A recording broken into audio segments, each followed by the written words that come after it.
langsung kita mulai aja ya. Selamat malam teman-teman. Oh, sorry, saya lupa nyalain kamera. Oke, selamat malam teman-teman. Welcome to our fourth contact session. Malam ini kita kedatangan speaker-speaker yang super keren dari tim data dan dari tim people.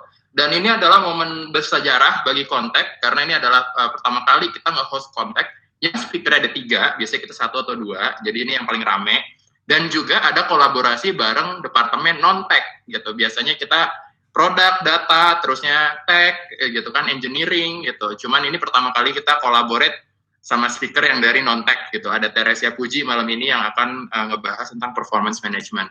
Nah, jadi tema malam ini, seperti yang terlihat di poster ini, kita bakal bahas, menguliti tentang how data engineering boost company performance gitu. Dan kebetulan banget kita juga baru nge-launching our own build HR performance management system gitu. Jadi biasanya in most cases kita nge-hire third party, tapi ini benar-benar kita develop semua dari internally gitu. Dan itu juga totally nge-simplify the way kita measure performance gitu.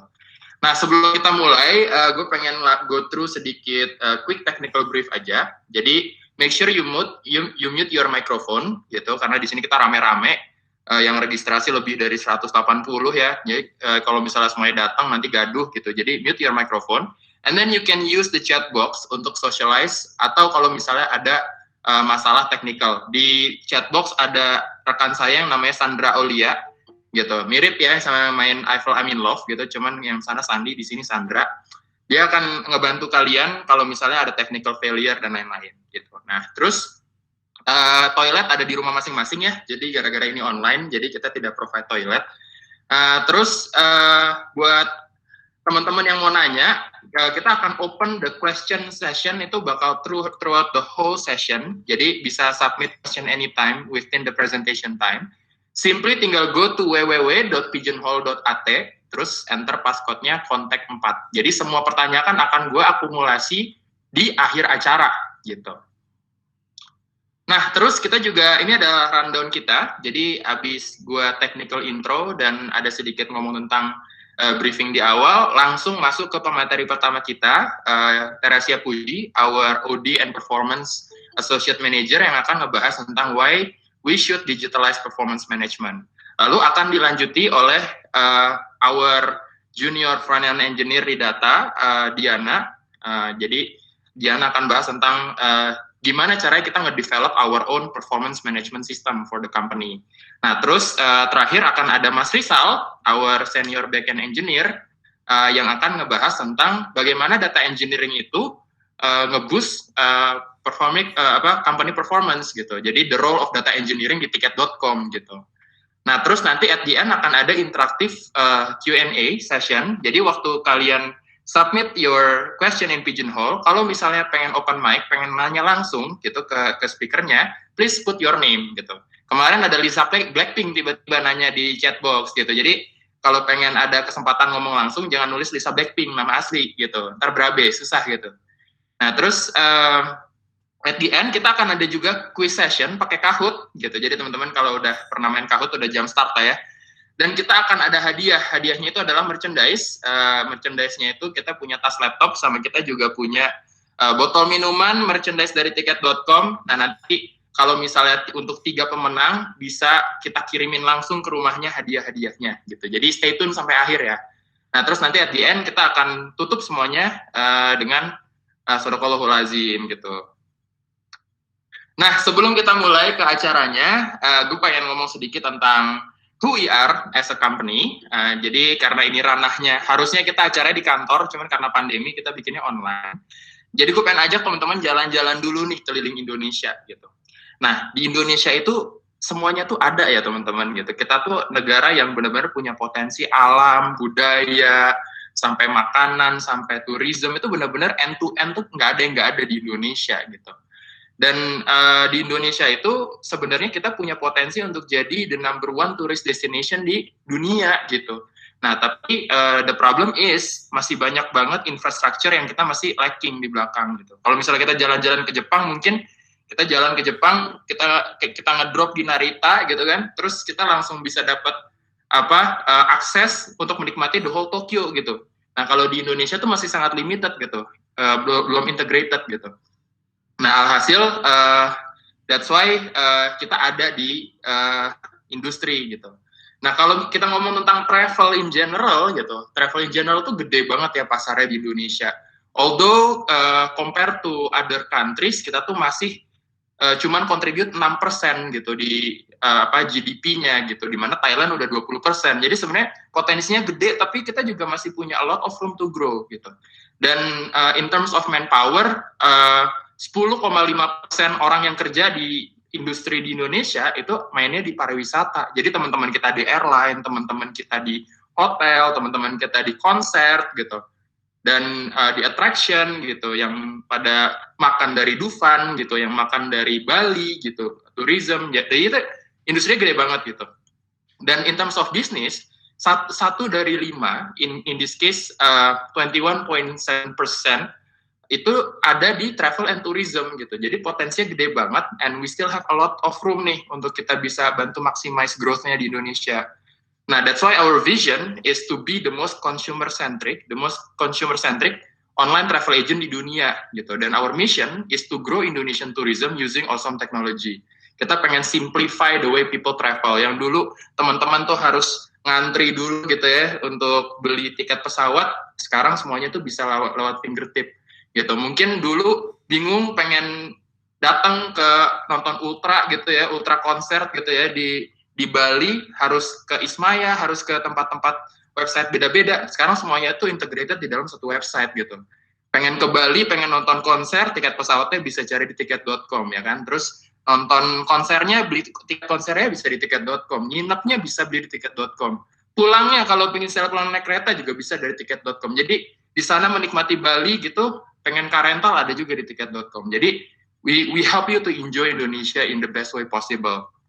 Nah, dan tahun lalu kita experience hyper growth. Ingat banget gue pertama kali join baru 350 karyawan. Sekarang udah kita hampir 1.000. Jadi, dan kita juga last year kita nominated as the fastest growing online travel agent di dunia gitu. Kita punya with more than 15 million downloads and active users. Dan ini juga kita punya offices around the world. Kita punya HO kita di Jakarta, di Menara BCA, di Bundaran HI. Terus kita juga punya tech center di Geraha Niaga Tamrin dan customer center di KS Tubun. We also have branch offices di lokasi-lokasi strategis buat jalan-jalan. Jadi kalau misalnya gue sama teman-teman tiket dapat perjalanan dinas itu auto jalan-jalan gitu, langsung auto ke pantai juga gitu. Tempat-tempatnya itu tempat-tempat wisata gitu. Dan yang paling menarik dari international offices kita tuh punya tech and R&D center itu di Vancouver, Kanada gitu. Jadi kita juga punya sekitar 20 employees di sana gitu. Kita lagi nge-develop artificial intelligence dan research di sana. Nah, ngomong tentang kontak, kenapa kita berkumpul di sini? Karena kita percaya bahwa to win is to adapt gitu. Zaman sekarang yang menang itu yang bisa beradaptasi, bukan yang besar gitu. Jadi kenapa? Karena dunia ini terus berubah, terus bergerak gitu. Jadi untuk terus bergerak, kita harus bisa nge-challenge what we know sama what the industry thinks gitu. Jadi sebenarnya di sini teman-teman speaker itu bukan untuk ngajarin, tapi untuk sharing. Dan di sini kita lebih tertarik untuk di Q&A session-nya gitu. We want to hear what you guys think gitu. So please do interact gitu. Di sini kita pengen myth busting gitu. Dan of course ada networking juga dan ada social sharing juga gitu. Jadi kita pengen teman-teman di tiket yang kerja di tiket itu exposure-nya bukan cuma di kantor aja gitu, tapi punya regular industry exposure keluar juga gitu. That's why kita berkumpul di sini hari ini. Nah, kalau teman-teman pengen tahu lebih lanjut mengenai sistem pemersatu bangsa ini gitu, pengen tahu lebih detail lagi tentang our career, our opportunities, atau pengen tahu tentang konten-konten lebih tentang tiket.com, bisa follow kita di Instagram di People at Ticket, atau enggak di tiket.com, di LinkedIn. Kalau enggak bisa juga cek di career website www.tiket.com/careers gitu, atau bisa juga scan di QR code ini. Oke, without further ado, panjang lebar, langsung aja kita masuk ke materi pertama. Cuman kalau di tiket.com ini biasanya culture-nya itu yang di-measure selain performance, kompetensi, adalah lo harus bisa pantun. Jadi gue akan buka dengan pantun. Oke, nonton kontak anti gabut. ada yang cakep-cakepin gue nih. Cakep. Gitu loh. Aduh, ya, tunggu ya. Sekali lagi ya. Nonton kontak anti gabut. Cakep. Sambil ngemil siap saji. Mantap. Wah, mantap juga ya. Langsung aja kita sambut si Eneng Teresia Puji. Wah, asik. Mantap aja. Thank you Rifki. Wah, kayaknya kalau gue nggak pantun, gue nggak diakuin anaknya Pak Dudi nih. Wah, lu bawa pantun juga lo? Iya dong. Wih, siap. Ini lama-lama kayak battle rap ya. Kita selama-lama bikin kontak di sini ya. Yoi, oke. Makan malam pakai ayam goreng. Cakep. Jangan lupa minum teh hangat. Cakep. Kuy, kita sharing bidang biar kamu dan aku makin deket. Allah. Asik. Masuk. Manis banget kayak gulaku. Aduh, banget coy. Oke. Baiklah kalau gitu time and space is yours, Puji. Thank you, Rifki. Oke, so before kita mulai, mungkin di sini gue pengen tanya nih ke teman-teman. Kenapa sih kita perlu buat kenapa sih sebenarnya kalau menurut teman-teman itu kita perlu buat punya performance management sih di tiket gitu. Nah mungkin itu pertanyaan yang mungkin teman-teman bisa coba pikirin dulu sambil kita main mentor-mentornya ya. Di sini teman-teman bisa pakai code-nya di sini ada di situ, ada di layar 593576 sama 1. Gitu. Nah sebelum kita mulai mungkin teman-teman bisa coba share idenya, kenapa sih kita perlu performance management gitu.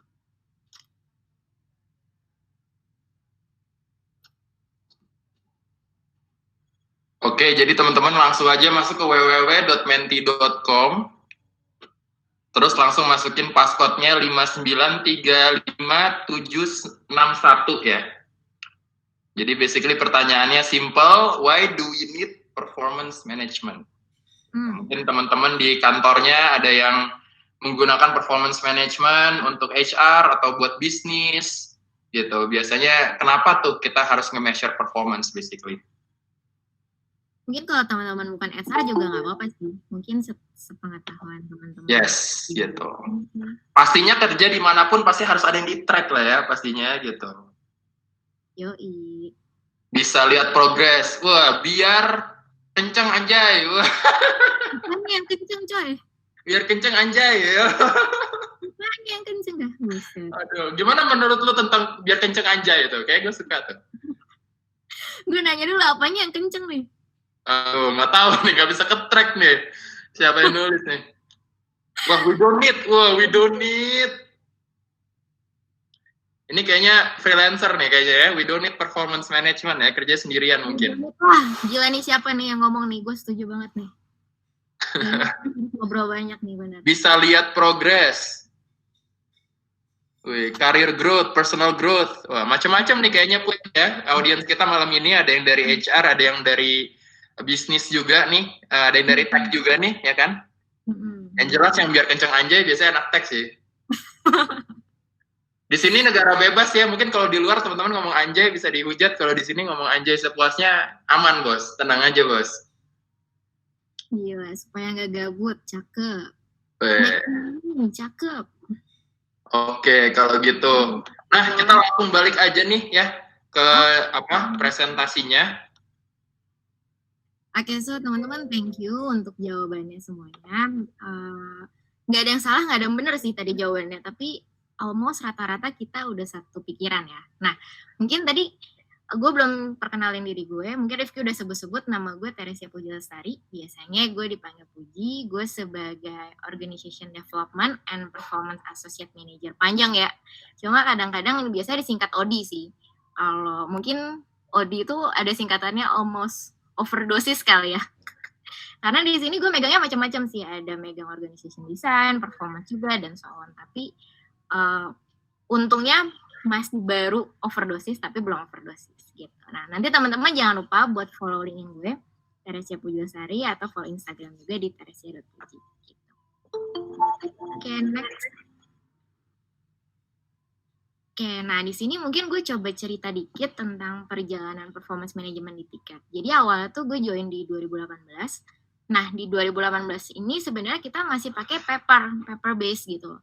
Jadi orang-orang masih submit kertas, masih submit performance mereka lewat kertas gitu loh. Dan itu susah banget sih untuk trackingnya gitu. Kemudian di 2019 kita coba improve.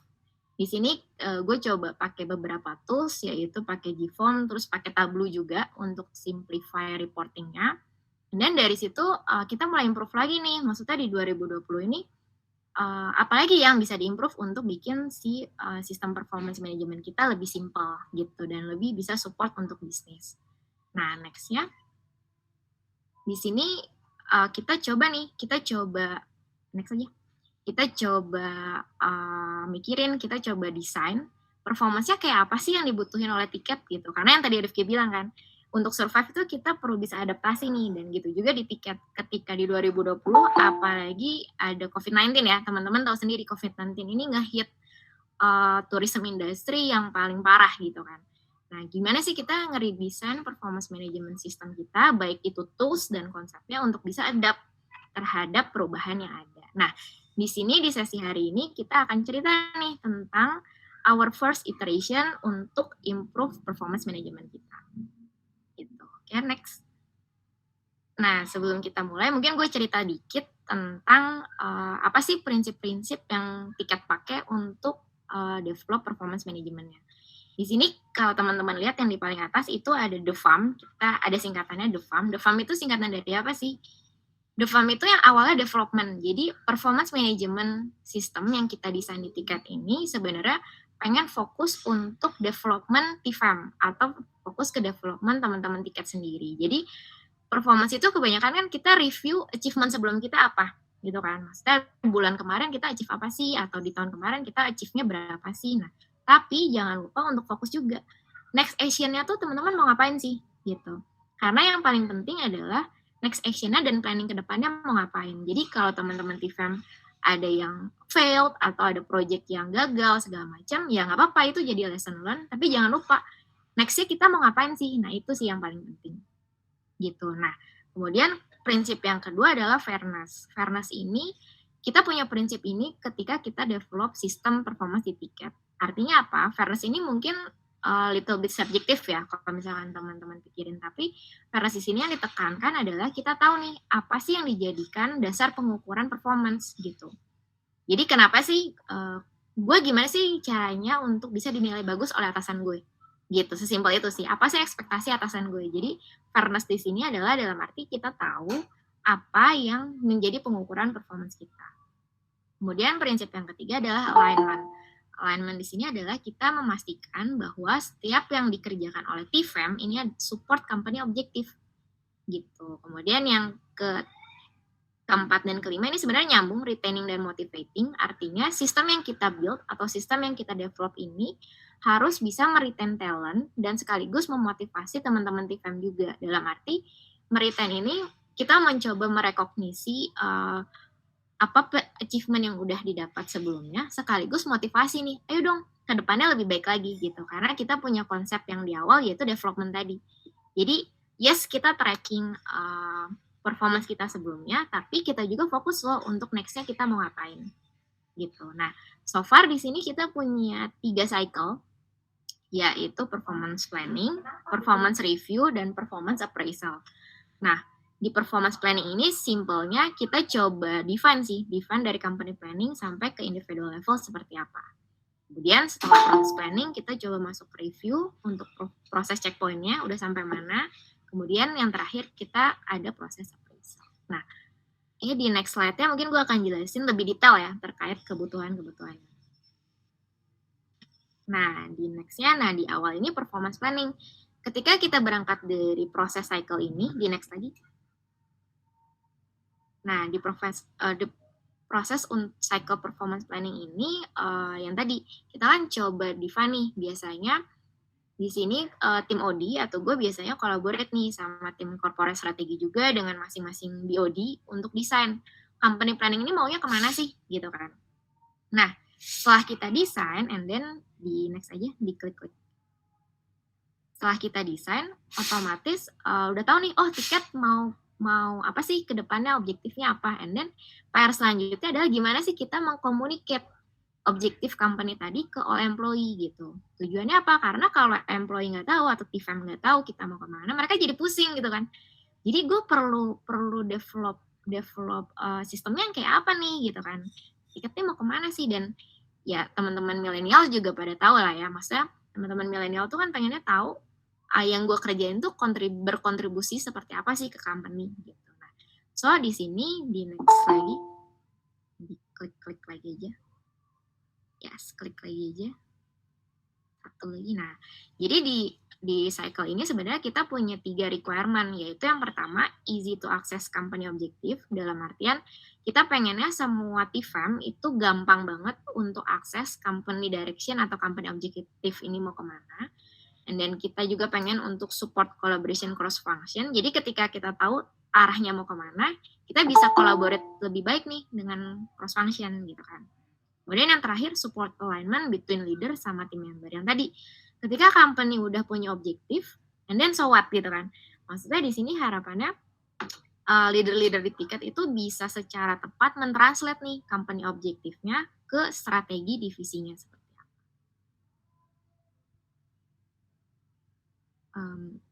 Oke, kayaknya layarnya. Oke, terus mungkin di next. Nah, oke. Setelah ada performance planning tadi, kita masuk ke cycle yang kedua, yaitu performance review. Nah, di performance review ini,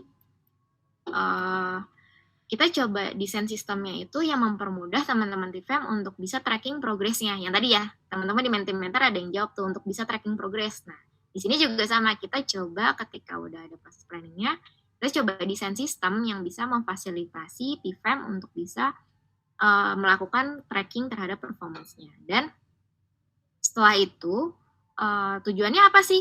Tujuannya apa kita perlu tracking? Tujuannya adalah untuk mempermudah ketika nanti teman-teman TFM melakukan proses one-on-one discussion dengan leader ya. Gitu. Jadi data source-nya ada nih. Gitu. Oke, terus next. Di next-nya yaitu cycle yang terakhir. Cycle yang terakhir ini adalah performance appraisal. Nah, performance appraisal ini sebenarnya yang jadi proses terakhir di cycle performance. Biasanya kita ngelakuin, kalau di tiket itu ngelakuinnya 2 kali setahun, yaitu mid-year sama year-end gitu. Nah, di sini kita coba desain sebuah sistem yang simple dan reliable untuk melakukan proses performance appraisal gitu. Nah, selain itu kita juga, karena kita udah berusaha build sistem yang mengakomodir data sebelumnya, data checkpoint sebelumnya, atau progress sebelumnya yang udah pernah kita lakuin, jadi diharapkannya ketika kita melakukan performance appraisal pun lebih data driven gitu. Jadi udah ada historicalnya, oh dari Januari, Februari, Maret, sampai Juni, seperti apa sih performance-nya? Stabil atau naik turun nih? Kayak gitu, karena kita udah punya sistem sebelumnya kan.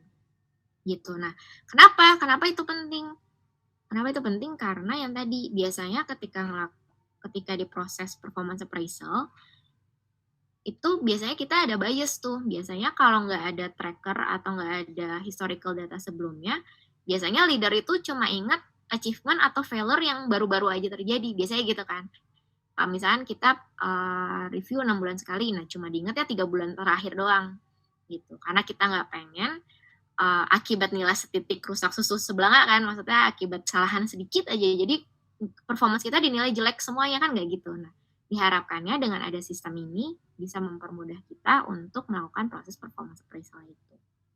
Terus next-nya, nah and then setelah ada kebutuhan-kebutuhan yang tadi nih, dan gue coba desain sebenarnya sistem seperti apa sih yang dibutuhkan, lalu coba cari nih solusinya, dan voila, akhirnya kita coba discuss dengan tim data.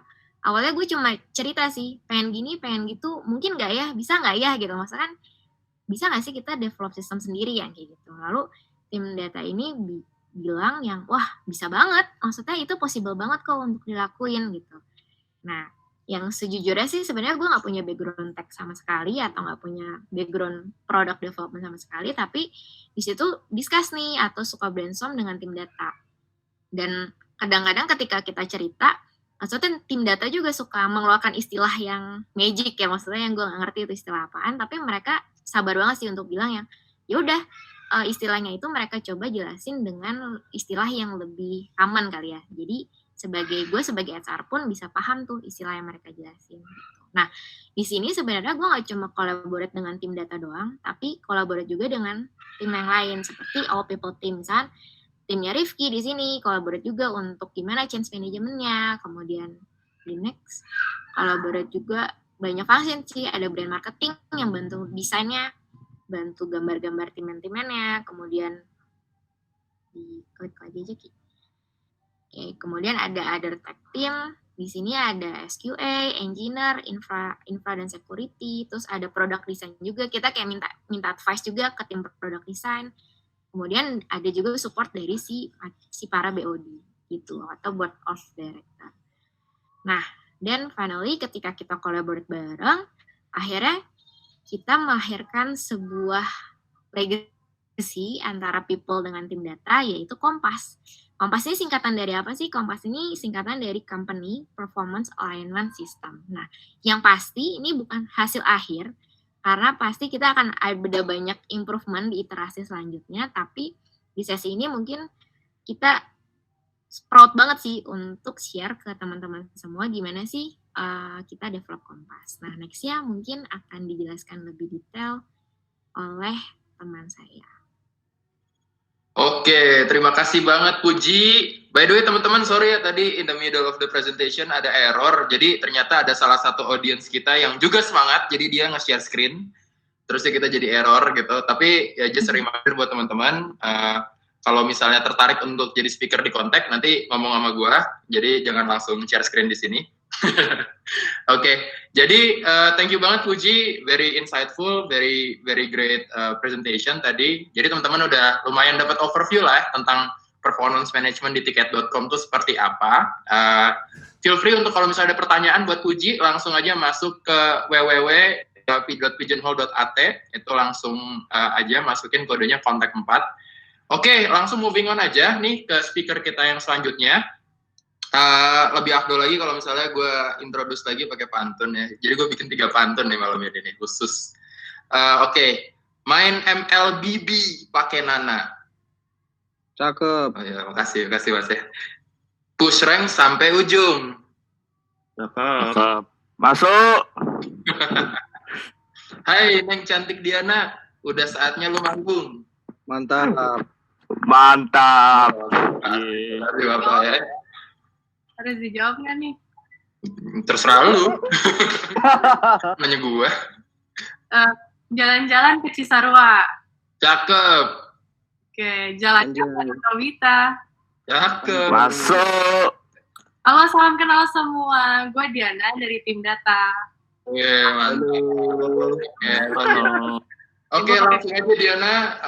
Tadi kita udah ngebahas tentang performance management in general. Sekarang kita akan ngobrol tentang developing Kompas. Time is yours. Oke. So ini summary-nya gue. Bisa follow Instagram Diana Beatrice, atau enggak kalau mau kepo bisa ngeliat di LinkedIn ya. Jadi itu aja. Bisa langsung next aja. Atau mau cek dulu enggak? Ya udah. So gue pengen tahu nih, di sini paling banyak background-nya, professional background-nya apa sih? Pengen kepo aja, kayak pengen lihat ada dari mana aja, ada yang dari HR atau dari perusahaan apa. Ada yang jawab di chatbox, YouTuber. Baik.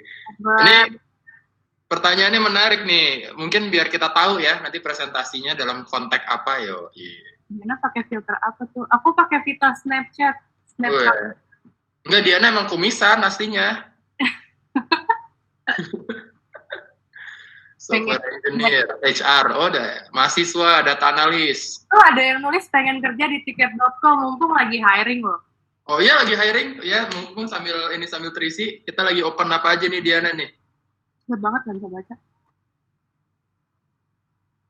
Lagi open apa aja? Oh, sorry. Ngehang. Lagi open, kita butuh senior front-end engineer juga buat nemenin kita di tim data. Nanti kalau ada yang mau tahu tim data tuh kerjanya kayak apa, ya kepoin aja dulu. Kalau intern di tiket.com bisa nggak? Tuh ntar jawab sama Mas Rifki. Yoi, bisa dong, bisa banget. Jadi follow aja di People at Ticket di Instagram ya teman-teman, semua vacancy-nya ada di sana. Kalau nggak di LinkedIn juga kita sering posting job post. Kalau nggak salah di data tuh kita lagi ada data steward, data scientist, terus kita juga ada AI engineer, ada solutions engineer, apalagi ya. Pokoknya kalau nggak salah 2 hari yang lalu kita baru ngepost deh tentang data ini yang lagi open. Selain data paling engineer juga ya, software engineer kita juga lagi nyari, banyak senior, banyak manager, banyak lead gitu. Terus UI juga, UI lagi cari intern, lebih banyak lah vacancy, jadi langsung aja ke warungnya. Wah, kayaknya kebanyakan engineer dan data nih kayaknya ya Diana yang datang malam ini. Iya. Oke. It. Ada yang paling gede it. Oke, mantap. Aku satu tim sama kamu. Oh, ada. Oh, ada yang satu tim sama kamu. Oke, baik. Langsung aja kita masuk ke materinya. Oke, jadi kenapa sih seorang Diana, seorang Farisal, dan jadi sebenarnya tim kita tuh data tim. Di bawah data tim ada namanya data platform. Data platform ini kenapa ada di tiket.com, kenapa di tim data, kenapa di bawah Maria Cahyadi gitu. Kenapa? Karena ya we are lazy, that's why we automate everything. Jadi kita benar-benar berusaha untuk mengautomasi pekerjaan-pekerjaan biasanya kita lakukan sehari-hari. Gitu. Lalu kita juga berusaha untuk membuat data lebih mudah diakses. Okay. Dan kita juga berusaha untuk nge-humanize dan democratize the data. Jadi maksudnya adalah kita ngebagi data itu sama rata di tiket.com. Jadi selain tim data, bahkan tim-tim yang lain pun juga bisa ngelihat ada apa aja sih di tiket.com, ada fitur terbaru apa sih yang dibuat oleh tim data itu, mereka juga bisa lihat. Gitu. Kurang lebih sih gitu data platform. Oke, next. Nah, tiba-tiba ucuk-ucuk nih, Teresia Puji datang, dia orang people, datanglah ke tim kita, data platform, minta tolong, bisa di next, dia minta tolong untuk bisa di next Ricky, kali pencet. Oke, dia minta tolong untuk kolaborasi sama kita untuk menyelesaikan masalah tracking goals dan performance. Goals di ticket.com dan performance di ticket.com itu yang tadi seperti Budi bilang itu sulit banget untuk di tracking. That's why kita minta bantuan dan kita kolaborasi. Bisa next. Okay. Jadi main idenya kenapa kita bikin performance tracking gitu. Jadi yang tadinya kita semua bikinnya pakai Excel atau bahkan ditulis di kertas. Itu benar-benar wasting time banget. Kita udah di era 4.0 ini berusaha untuk nge-digitalize everything. Find proses yang ada itu sebisa mungkin digitalize supaya nggak ada yang namanya human error lagi. Gitu. Jadi sekarang teman-teman harus berusaha untuk cepat belajar karena sekarang udah eranya digitalize. Dan juga reasonnya adalah kita berusaha untuk automation. Kalkulasi-kalkulasi yang tadinya digunakan di Excel atau di kertas, dihitung manual, satu persatu, di mana tim di tiket.com ini banyak, itu benar-benar makan waktu banget. Jadi kita automation, speed up the process, dan juga nge-reduce resource. Okay. Dan juga kita ngasih positive impact, berusaha untuk simplify complex performance process, dan memenuhi kebutuhan dari event. Dan terlebih lagi di zaman PSBB ini, COVID-19, kita mengurangi cost reduction gitu dan mengurangi waktu lah ya. So, bisa next. Okay. Lalu, so our research say pain point kita tuh kita memiliki kesulitan untuk tracking kayak goalnya Diana goal di quarter ketiga tuh apa? nggak tahu. Terus quarter di tahun lalu apa, waduh lupa, susah kan jadinya, kayak nggak tercatat, atau mungkin kalau tercatat di Excel tuh malah jadi lebih susah banget, harus dari satu-satu gitu. Tapi mungkin ahli Excel beda ya, tapi lebih mudah ini. Dan juga nggak ada centralized system of employee objective. Jadi atasan dan bawahan saling nggak tahu objektifnya tuh gimana. Jadi rada susah. Jadi kebutuhan kami adalah kami berusaha untuk memudahkan akses objektif dan goal activities sebagai TFM. Dan juga leader dan subordinate atau bawahannya memiliki transparansi yang lebih bagus untuk goal dan target of their team. Jadi istilahnya kita nih sebagai junior-junior ternyata tuh bisa kepo sama CEO-nya tiket.com lagi PSBB gini, dia lagi pengen ngapain gitu. Kayak mungkin lagi pengen nambahin duit kah, atau pengen nambahin di hotel kah, atau di flight kah, itu kita benar-benar bisa tahu dari performance tracking ini gitu. Bisa next. Oke. Dan user kita di mana Kompas ini kita setelah launching Kompas ternyata digunakan oleh 900 orang anggota TFM gitu, kurang lebih segitu 900, dan leadernya ada 150 orang gitu. Oke. Nah, before development sebenarnya apa sih yang harus dilakukan? Kita tuh benar-benar harus nyari dari akar permasalahannya. Akar permasalahannya tuh apa gitu. Dan setelah kita tahu permasalahannya apa, kita berusaha untuk cari tahu TFM tuh pengennya experience yang kayak apa sih? Dia pengen di handphone kah, atau pengen di desktop kah, biar lebih mudah? Nah, itu kita cari tahu juga. Lalu, how do we build the scalable product within the time given? Karena kita tuh ngebuat ini, project ini, 3 bulan atau 4 bulan sebelum quarter kedua berakhir. Jadi itu dari time yang dikasih, kita harus nyelesain ini. Karena pada saat quarter kedua mau berjalan, itu harus digunakan gitu. Dan rencananya, how we can offer this to external environment. Tapi ini pembicaraan lain ya. Obstacles-nya, awal-awal, ya seperti yang tadi Puji discuss, requirement-nya juga masih belum clear, di mana banyak kepala berusaha untuk ngegabungin ide mereka gitu. Dan di mana adanya konflik dan perubahan requirement. Nah, di sini makanya diharuskan untuk proper documentation, adanya proper debugging, adanya time constraint juga. Ini benar-benar sangat penting gitu. Oke, bisa next. Oke, dan requirement-nya kurang lebih seperti ini, kayak desktop dan mobile, harus bisa serve data as fast as possible, dan dibutuhkan juga untuk reporting gitu. Lalu juga untuk make as customizable as possible gitu. Oke, bisa next. Nanti di akhir aku akan ada sneak peek. Nah, ini sneak peek gimana sih desainnya? Kayak apa sih bentukan dalamnya gitu, si Kompas ini, si performance tracking ini. Tapi nggak gitu banyak, karena kita nggak mau terlalu meluber-luberin air informasi kita gitu. Jadi ini platformnya ada di desktop sama ada di mobile. Oke, bisa next lagi. Aku pengen lihat lagi yang selanjutnya. Nah, aku pengen jelasin, kalau kalian kuliah zaman dulu, itu kan ada yang namanya SDLC ya. Kalau kalian tahu SDLC, Software Development Lifecycle, yang zaman dulu kan kayaknya, apa ya, simple gitu.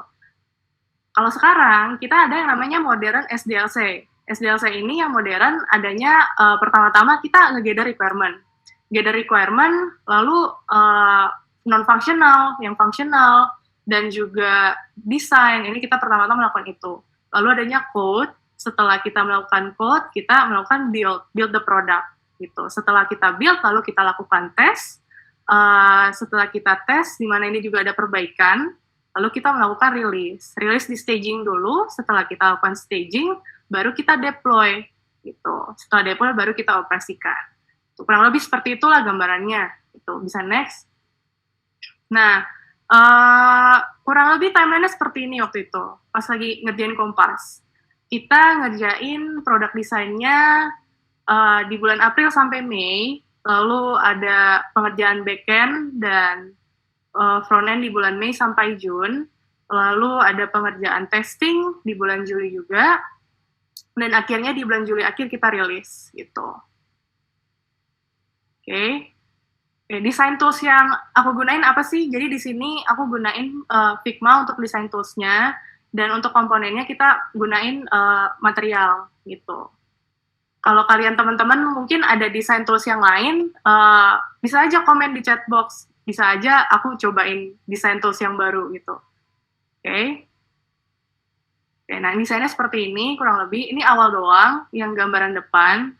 Kalau kalian ada yang pengen lihat atau pengen screenshot gitu, ya nggak tahu lah ya, cepet-cepetan aja gitu. Ini desainnya, bisa langsung next lagi. Oke, nah ini homepage-nya seperti ini. Jadi pada saat pertama kali kita masuk, kita ngasih tahu announcement gitu. Untuk tiket.com, Tifem, kita punya apa aja sekarang yang baru. Nah, di sini juga ada summary report-nya, ada hard performance-nya, di bawahnya juga ada lagi.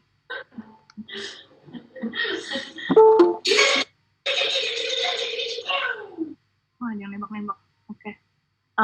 Oke, nah di sini ada lagi, kita bisa kepoin key result orang gitu. Yang tiket punya nih bisa kepoin key result-nya VP-nya kita, atau enggak VP-nya tempat lain, atau enggak kita punya kecengan di divisi lain gitu ya.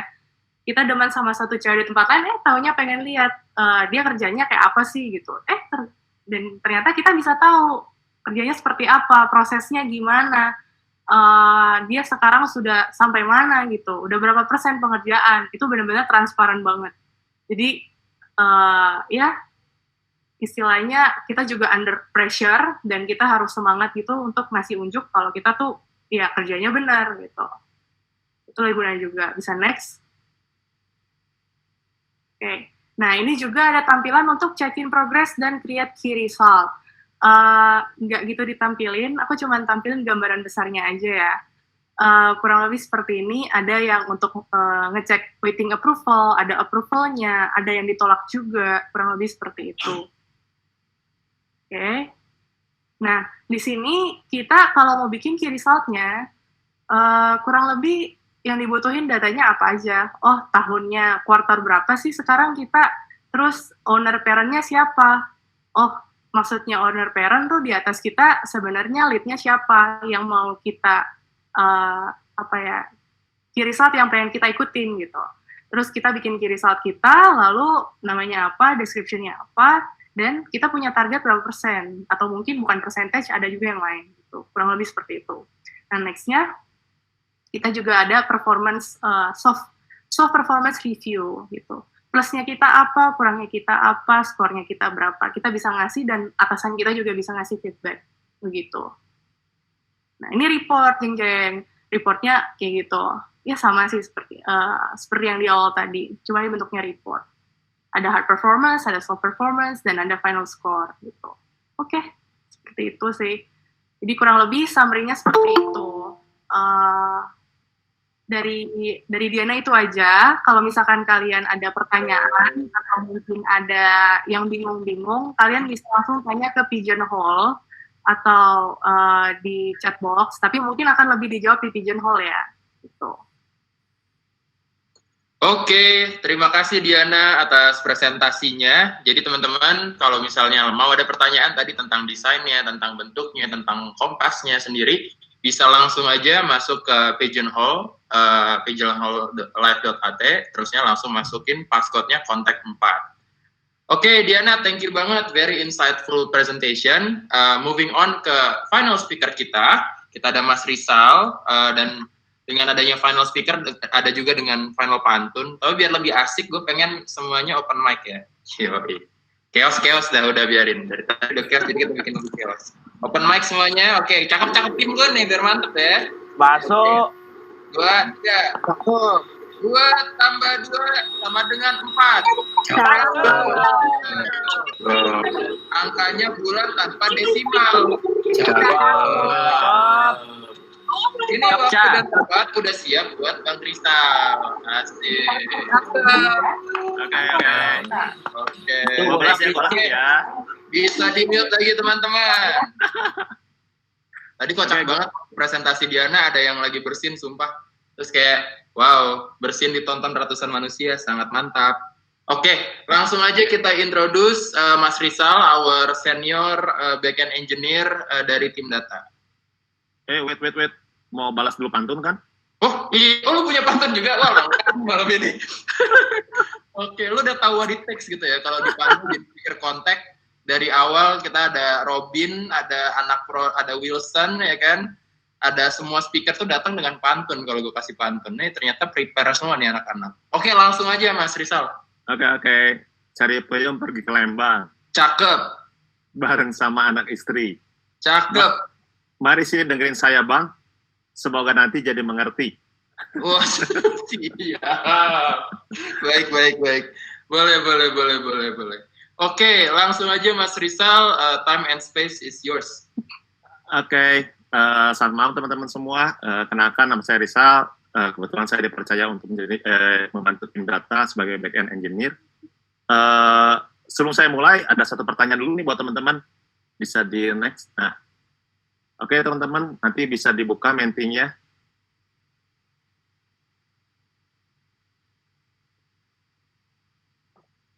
Oke, jadi ini ada our another Menti ya, langsung aja. Ini kodenya beda nih dari yang tadi, www.menti.com, kodenya 203400.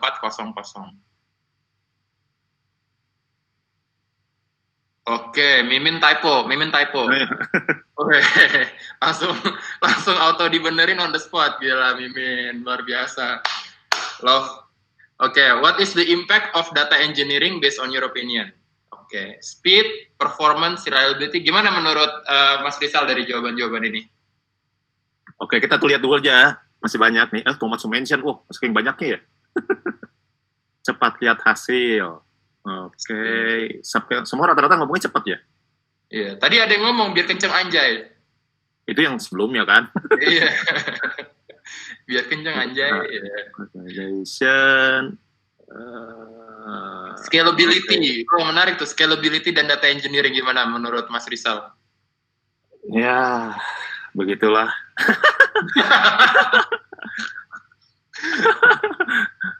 Kadang-kadang memang yang diomongin secara teori bagus sih sebenarnya, tapi kadang-kadang nggak segampang itu sih. Kadang-kadang bayaran sama eksekusi beda gitu ya Mas Iya, Rizal. betul. Oke. Ini ada jawaban yang menarik lagi nih. Cepat lihat hasil. Waduh. Cepat lihat hasil. Ini apa, test pack atau apa sih? Insight, cost effective. Oke. Menarik nih. Menarik. Okay. Jawabannya lumayan diverse lah ya. Iya, ini lebih macam-macam sih daripada tadi. Iya, lebih macam-macam. Yang jelas lebih macam-macam daripada sesi latihan ya. Iya, jelas. Saking macam-macam jadi bingung mau jawabnya apa. Ya. Oke, sip. Kalau gitu kita langsung balik aja ke presentasinya.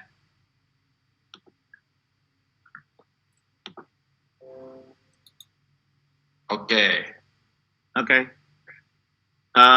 teman-teman. Nah, waktu awal kita dapat project ini sebenarnya ada 3 titipan sih sebenarnya.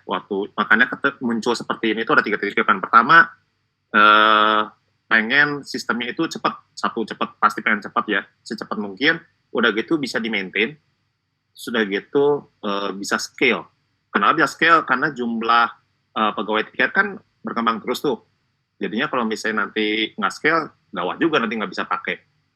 Oke, nah dari 3 poin tersebut, akhirnya kita semua ngobrol nih, apa ya tech-stacknya, diputusin lah. Yang tadi sempatnya ada di chat juga ya, tadi ada yang nanya tadi pakai apa gitu kan. Front end-nya itu pakai React, betul tadi. Back end-nya pakai Golang. Untuk storage-nya pakai Postgre, dan untuk cache-nya pakai Redis. Gitu. Mungkin aja pertanyaan, kenapa sih pakai itu gitu kan? Nah, jawabannya sebenarnya gini loh, yang 2 poin pertama tadi tuh yang pindah cepat sama maintain itu udah menjawab dengan 4 poin ini tuh sudah menjawab sebenarnya. Kenapa? Karena di tim kita banyak yang bisa pakai React, banyak yang bisa pakai Golang. Nah, akhirnya ya kita pakai itu gitu. Karena kalau misalnya enggak nanti walaupun misalnya kita pakai bahasa pemrograman lain atau pakai tool yang lain, nggak bisa di-maintain itu. Mungkin cepat, tapi nggak bisa di-maintain. Nah, untuk yang poin terakhir ya, untuk yang scalable, akhirnya kita mikir, oh gimana caranya ya? Ya udah, kita pakai load balancing di situ. Supaya kalau misalnya sampai nanti ke depan butuh scale, si front end sama back end tinggal ditambahin, ya udah, nanti dia bakal scale otomatis. Akhirnya seperti itu sih. Nah, belum Mas. Oke, nah dari sini itu iterasinya itu panjang banget sih sebenarnya waktu kita bikin ini. Yang jelas itu kita paralel dengan tim OD ya waktu itu ngobrol banyak hal sih agar segala sesuatunya align. Nah, yang lebih repotnya itu adalah kalau misalnya kita nggak align itu kan nanti changes-nya itu di belakang. Jadi banyak perubahan. Akhirnya ya udah kita sering ngobrol aja setiap minggu sekali gitu ya supaya memastikan kalau begitu ada changes kita bisa langsung develop saat itu juga. Kalau misalnya ada suatu hal yang memangnya urgent harus dirubah juga saat itu juga bisa dilakukan. Kalau misalnya ada fitur-fitur tambahan kita bisa diskusi dulu kira-kira itu memungkinkan atau tidak gitu. Dan proses refactoring dan optimasi itu dilakukan terakhir. Oke, next Mas. Oke, nah selain Kompas sebenarnya kita ada beberapa produk lain sih yang saya kenalkan di sini cuman ada 2 ya sebenarnya. Satunya itu adalah data dictionary dan data lineage, satu lagi adalah NiFi Job Logs. Untuk data dictionary mungkin teman-teman jadi bingung dictionary itu apa sih? Kayak perpustakaan itu, ya betul mirip-mirip seperti itu. Cuman tujuannya adalah di sini ngumpulin istilah-istilah jargon yang ada di komisi kasus kita adalah kita di tiket. Nah, tujuannya buat apa sih? Karena seringkali kita harus menjelaskan hal yang sama berulang-ulang. Nah, akhirnya kita pikirkan kenapa nggak bikin data dictionary aja supaya kalau misalnya sampai ada new joiner atau mungkin juga yang udah lama tapi misalnya lupa gitu ya, bisa tinggal lihat aja ke data dictionary kita, bisa tahu dong, oh term itu apa sebenarnya, artinya apa, dan begitu kalau misalnya term tersebut misalnya lupa, misalnya rumus atau apapun segala macamnya, kita bisa lihat, oh gimana sih formulanya untuk bisa ngitung term tadi gitu, misalnya buat ngitung misalnya contoh untuk ngitung average misalnya contohnya, atau GVV. Nah itu bagaimana cara ngitungnya di situ sudah ada juga. Nah untuk data lineage itu sebenarnya lebih tujuannya mungkin teman-teman tadi belum lihat. Oh ya, tadi belum ada sih, belum dijelaskan. Jadi gini, kalau misalnya data lineage itu tujuannya adalah kalau misalnya kita kan tadi ada ngumpulin data loh. Tim data itu kerjanya ngumpulin data dari berbagai sumber. Karena saking banyaknya data tersebut, nah nanti kita bingung loh. Kalau misalnya begitu datanya tidak fresh, itu yang salah itu adalah yang mana? Maksudnya bagian yang mana yang bermasalah? Nah, untuk tracking itu, jadi kita perlu namanya data lineage. Jadi dari misalnya satunya bisa sumbernya misalnya dari luar misalnya. Nah, satunya nanti di tengah-tengah diproses sama satu proses tertentu.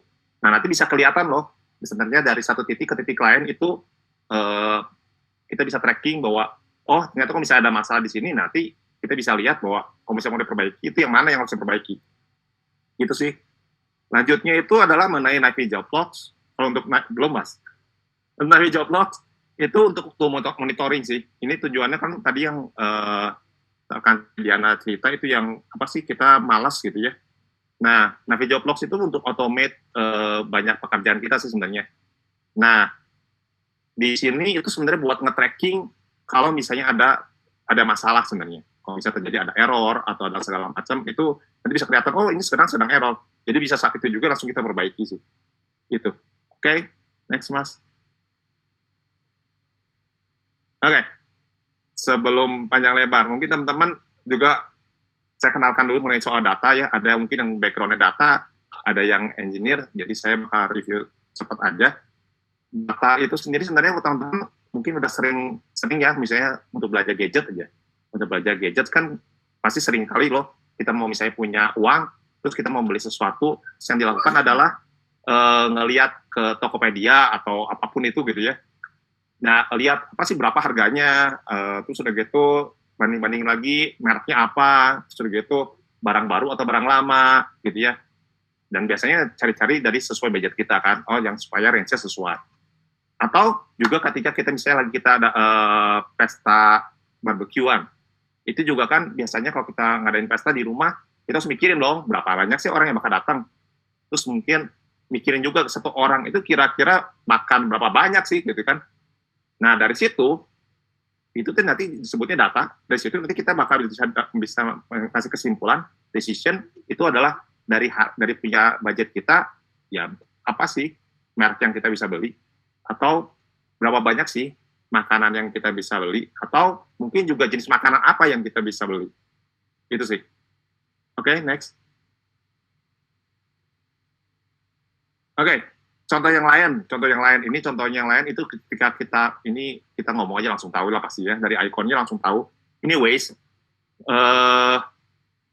Kalau misalnya ketika pakai Waze kan teman-teman sadar ya bahwa berbeda sama yang lain gitu ya. Kalau misalnya pakai Waze kita bisa lihat bahwa kalau misalnya macet itu cuma hanya sebatas macet kan, bisa tahu dong penyebab macetnya itu karena apa, ada polisi di depan lah, atau ada tiba-tiba ada lubang lah, atau ada tabrakan, atau ada apapun gitu. Dan yang kerennya lagi adalah ini tuh bisa collaborate, maksudnya setiap orang bisa ngasih report.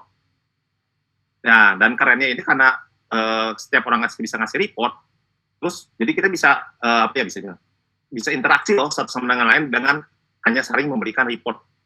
Nah, data-data ini kan nanti akhirnya bisa dipakai untuk orang lain untuk ambil keputusan loh. Misalnya karena tahu loh di depan ada polisi, misalnya saya lupa STNK gitu kan, saya bisa langsung belok ke jalan alternatif supaya karena polisi. Ya ini nggak jadi nggak benar sih, tapi itu contohnya kira-kira.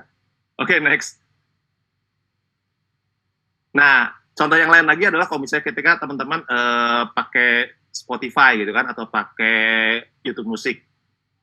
Kalau misalnya pertama kali pakai, saya ini ngalamin sih, saya ngerasa bahwa ngalamin, kalau misalnya teman-teman mungkin juga ngalamin sendiri, waktu pertama kali pakai YouTube Musik atau pakai Spotify, pertama kali bodoh, dalam tanda kutip, maksudnya lagu yang kita masukkan itu memang benar-benar kayak apa ya, kayak ya kita dulu zaman dulu pakai Winamp atau pakai iPod, jadi kita benar-benar ya lagunya memang udah aja begitu gitu, udah pasti gitu kan. Tapi lama-lama makin pinter gitu, maksudnya si Spotify sama si YouTube-nya pinter, dia tahu loh, dia kasih saran bahwa lagunya karena kamu sukanya lagunya pop, harusnya ini lagu ini suka loh. Atau karena kamu suka lagunya misalnya sama si Blackpink, itu berarti nanti lagunya si ini loh yang bakal kamu suka gitu. Kira-kira seperti itu, dan itu juga hubungannya sama data lagi. Ketika dapat datanya, kita bisa lihat bahwa dilihat dari genre-nya, dilihat dari artisnya, dilihat dari mungkin dari beat per second-nya gitu kan, itu nanti bisa dapat decision bahwa ternyata orang ini mungkin bukan suka pop tapi suka yang beatnya cepat gitu, kira-kira seperti itu. Oke, lanjut. Nah, yang kita di tiket sebenarnya ada 3 tim. Jadi di tiket kita data rangers itu terdiri ada 3 tim, ada data engineer, ada business intelligence, ada data scientist. Oke, next. Oke, untuk data engineer, data platform itu salah satunya di sini. Itu kerjaannya itu adalah yang tadi saya bilang, ngumpulin data, ngolah data, udah gitu data itu kita kemas.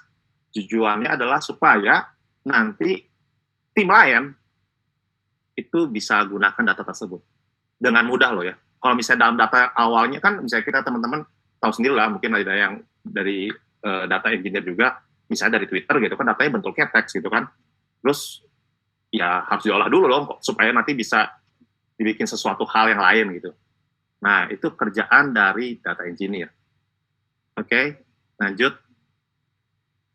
Nah, orang BI itu kerjaannya bikin visualization yang cantik-cantik. Tujuannya nanti supaya orang yang penting itu nanti bisa lihat loh dari insight, dari data yang tadi yang sudah diolah, itu bisa ditampilkan bentuk insight supaya orang lain bisa ngasih keputusan dengan cepat.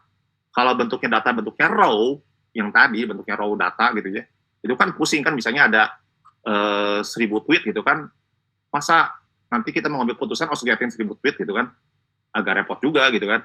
Jadi dibikin dalam bentuk visual dan bentuk grafik, tujuannya supaya nanti orang yang bisa mengambil keputusan itu bisa lebih mudah dan lebih cepat. Oke, lanjut. Nah, yang tadi saya cerita, yang soal tweet, mungkin teman-teman kemarin itu lagi tren itu yang ngomongin anjay gitu kan. Ingat ya, kalau misalnya kita kan yang namanya anjay itu kan sebenarnya bisa tiga arti kan, bener nggak? Bisa anjay artinya ngehina gitu kan. Bisa anjay artinya kayak manggil teman gitu kan, jay gitu kan. Atau bisa juga maksudnya positif. Maksudnya yang positif itu kayak cool gitu kan. Ngomongnya cool tapi depan anjay. Anjay keren banget gitu kan. Nah, itu kata anjay loh. Satu kata anjay aja bisa arti bisa macam-macam. Itu kerjaan orangnya data scientist yang mengerjakan hal tersebut. Oke. Nah, atau juga bisa bikin model untuk prediction. Misalnya prediction soal misalnya contoh yang paling gampang kalau misalnya di kita itu adalah nge-predict misalnya berapa banyak sih yang bakal beli tiket bulan segini gitu. Atau berapa sih kemungkinan kita bakal rugi uang ketika COVID gitu kan. Itu prediction. Atau bisa juga untuk melakukan yang satunya lagi itu adalah yang untuk klasifikasi image gitu. Dalam kasus di sini ini contohnya adalah cat dog sama itu ya untuk untuk melihat bahwa itu teh anjing, itu teh kucing, itu teh bebek gitu kan. Atau mungkin teman-teman juga pernah lihat contoh yang lain di internet juga yang soal nanti ada orang pakai tas gitu kan, bawa tas langsung bisa tahu loh dari tas ini langsung Louis Vuitton harganya berapa langsung tahu. Atau juga bisa juga mengenai soal misalnya cuman lihat dari gambar kamarnya gitu kan langsung tahu loh ini sebenarnya kamar di hotel mana gitu kan. Itu contohnya gitu kan. Oke. Ya, gitu aja sih dari saya. Waktu dan sempat saya serahkan ke MC. Silakan. Oke, makasih Teh. Iya. Gue baru mengenal bahwa lo tuh orang Sunda gitu setelah lo presentasi tadi gitu ya. Ya, sama kayak Mas Dudi, Mbak. Asik. Oke teman-teman, itu presentasi dari 3 panelis kita. Kita akan langsung masuk ke sesi Q&A. Terus dari tadi gue ngeliatin chatbox, isinya tuh vacancy dan lain-lain. Bisa langsung aja ke www.tiket.com, itu semua vacancy ada di sana. Dan kalau pengen tahu tentang kegiatan tim data tuh malah punya Instagram sendiri ya, Mas Rizal ya, di Data Ranger. Iya betul. Ya, jadi langsung aja follow di People at Ticket, itu kita sering nge-tag Data Rangers gitu, dan itu bisa langsung ngelihat live at data di tiket.com itu seperti apa pada intinya. Oke, kalau gitu kita langsung aja masuk ke sesi tanya-jawab. Oke, udah kelihatan lah ya ini pertanyaannya. Oke, pertanyaan pertama. Oke, ini pertanyaan pertama. Gue orangnya demokratis gitu, langsung gue tanya aja. Diana Beatrice Wijaya kok cakep banget. Oke, Diana Beatrice Wijaya mau jawab pertanyaan ini? Namanya salah. Ya, iya. Jadi ini ya. Kenapa lu cakep banget? Mungkin karena pakai kumis hari ini. Oh, baik. Oke, jadi nambah elegansinya lah pada intinya. Oke. Oke. Ini kurang keren ya, harusnya jawabnya pakai nama. Kalau anonimus tuh kurang keren gitu ya. Oke, ada Kang Mie Ayam nanya ya, Kang Mie Ayam. Ada yang mau ngaku Kang Mie Ayam itu siapa? Ayo, hitungan 3, 2, 1. Oke, Kang Mie Ayam. Makanya gue udah bilang, kalau ngasih nama itu jangan aneh-aneh. Di saat live Q&A gue suruh open mic, pada kagak ada yang tahu kan. Kang Mie Ayam siapa? Oke, gue aja yang nanyain deh. Ada tools atau framework yang jadi kiblat buat pengembangan sistem ini nggak? Ada tools atau framework. Mungkin ini lebih Mas Rizal kali ya. Kayaknya nggak ada deh ya. Kemarin sebenarnya kan decision-nya sebenarnya itu yang tadi yang saya bilang sih, yang di awal tadi yang bilang bahwa pengennya pokoknya cepat, terus udah gitu bisa di-maintain, terus ya jadi akhirnya kita misalnya ya itu, yang tadi pikirin Golang, pakainya React, ya itu aja sih sebenarnya. Sebenarnya kan banyak sebenarnya tool yang lain ya, cuman balik lagi kan ada orang yang bisa maintain-nya nggak, itu yang jadi masalah sih. Gitu sih. Jadi majorly kalau di tiket itu kebanyakan Golang sama React ya kita pakainya. Ya, selain itu ada Java juga sih sebenarnya. Cuman kita akhirnya memilih itu sih. Oke, jadi tergantung project-nya lah intinya ya. Betul. Ya, oke, mantap. Oke, langsung nih ada pertanyaan dari Antonio. Nah, Antonio mungkin bisa langsung open microphone-nya. Halo. Nah yang ini keren nih. Antonio passwordnya, ya udah kayak quiz online gitu ya. Waduh, ada password. Iya, gue jawab passwordnya mau kemana, lu jawabnya semua ada tiketnya gitu ya. Oke. Ya. Oke, Antonio mau kemana? Semua ada tiketnya. Oke, bro, langsung masuk ke pertanyaan. Apa ini aku baca sendiri? Ya terserah, lu mau baca atau mau nanya langsung, ya terserah sih.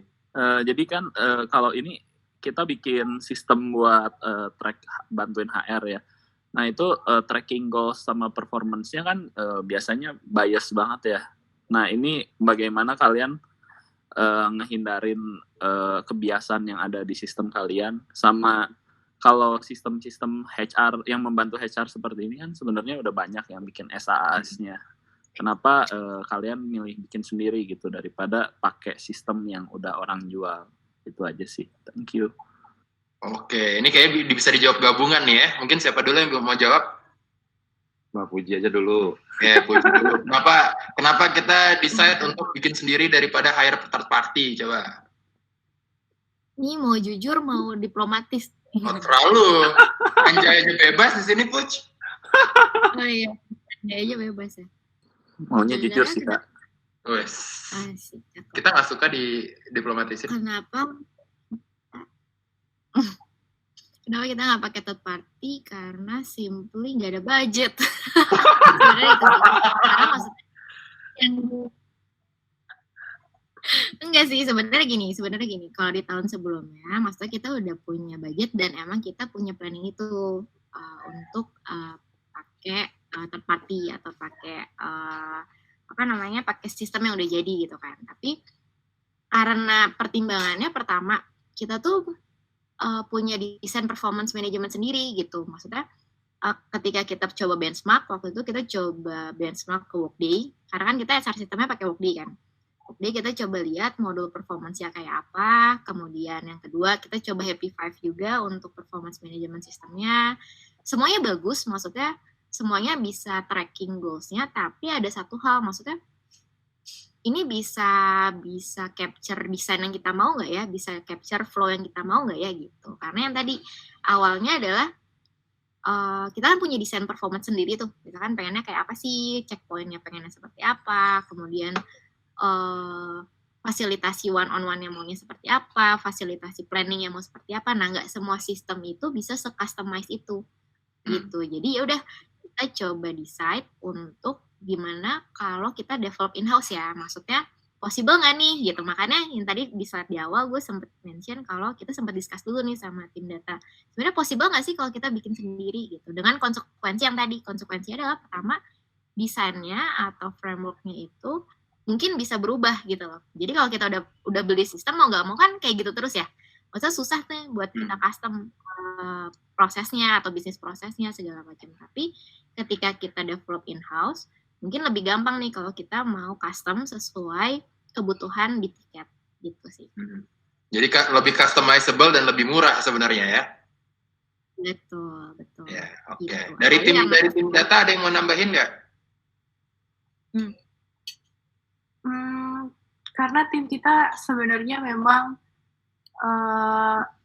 ngebuat dashboard internal sih ya, jadi mungkin diarahinnya ke kita gitu sih.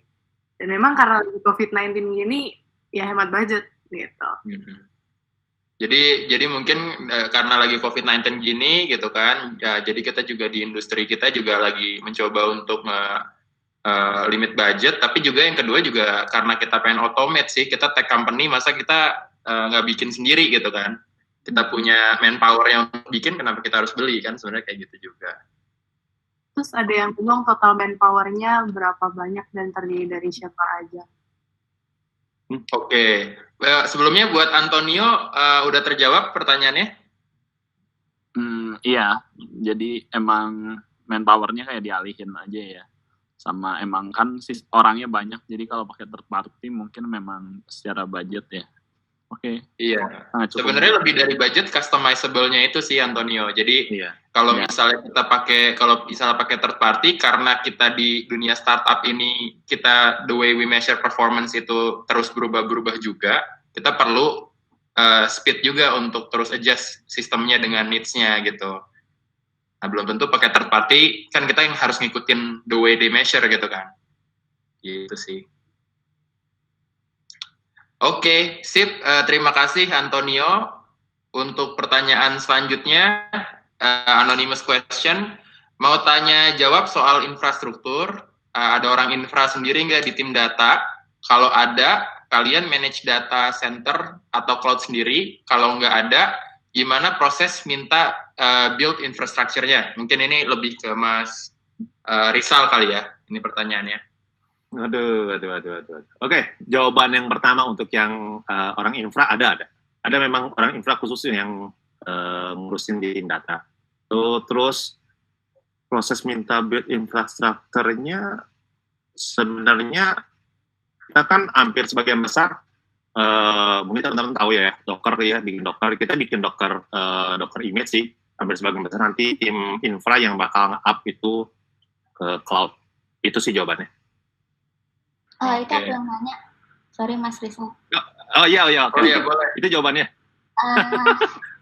Jadi maksudnya tuh pas minta proses minta build infrastrukturnya itu udah otomatis Automate. apa automate ya? Jadi kita sebagai engineer itu cuma tinggal kirim tiket atau enggak. Malah kita itu kan jadi kan sebelumnya kita bikin aplikasinya itu nanti disimpan di Git ya.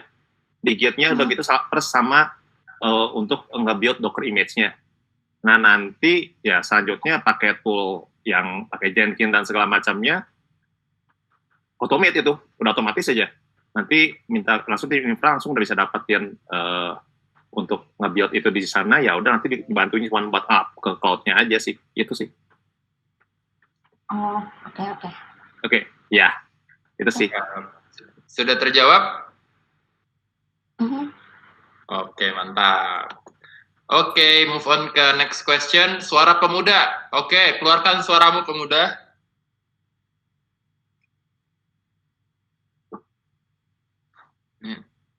Makanya kenapa jangan aneh-aneh. Beneran deh, sumpah deh. Suara pemuda. Boleh disebutkan tech stack atau untuk membangun Kompas, ini apa aja, dan berapa orang dalam tim yang mengerjakan proyek Kompas ini. Nah, mungkin bisa Mas Rizal nih ya, tech stack nih. Tech stack tadi kan udah jawab ya. Tadi di slide kita pakai Golang untuk backend, front-end-nya pakai React, untuk storage-nya pakai Redis sama pakai Postgre. Untuk jumlah orangnya kita cuma berempat. Mantap. Jadi untuk tech stack kita pakai Golang, terus pakai React, dan banyak minum kopi aja bro kayaknya ya bro. Iya betul. Joy. Suara pemuda. Oke, next question dari Rainer. How do you track engineer performance to make sure he is pushing the code to the Git, making pull request, etc. Mungkin Rainer bisa re-emphasize pertanyaannya dengan open mic.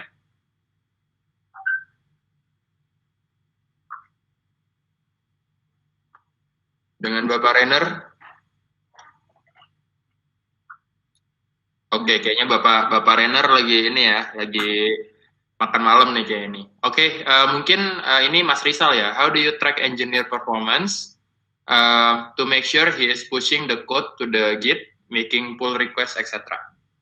Sebenarnya hampir sebagian project kan kalau misalnya di kita itu pair ya, maksudnya berdua gitu, hampir sebagian besar ya.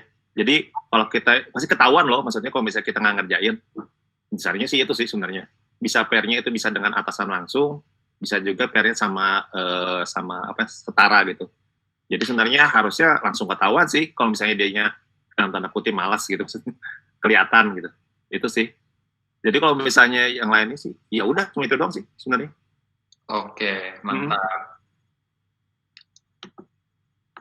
Oke, ini ada lagi menarik nih pertanyaannya. Untuk menjadi seorang data analis, apa aja tools atau framework yang dipakai dan harus menguasai apa aja? Ini mungkin Diana bisa jawab nih. Yang mana? Yang untuk menjadi data analis? Yoi. Data analis, tools apa saja atau framework apa saja yang harus dipakai dan harus menguasai apa? Rizal.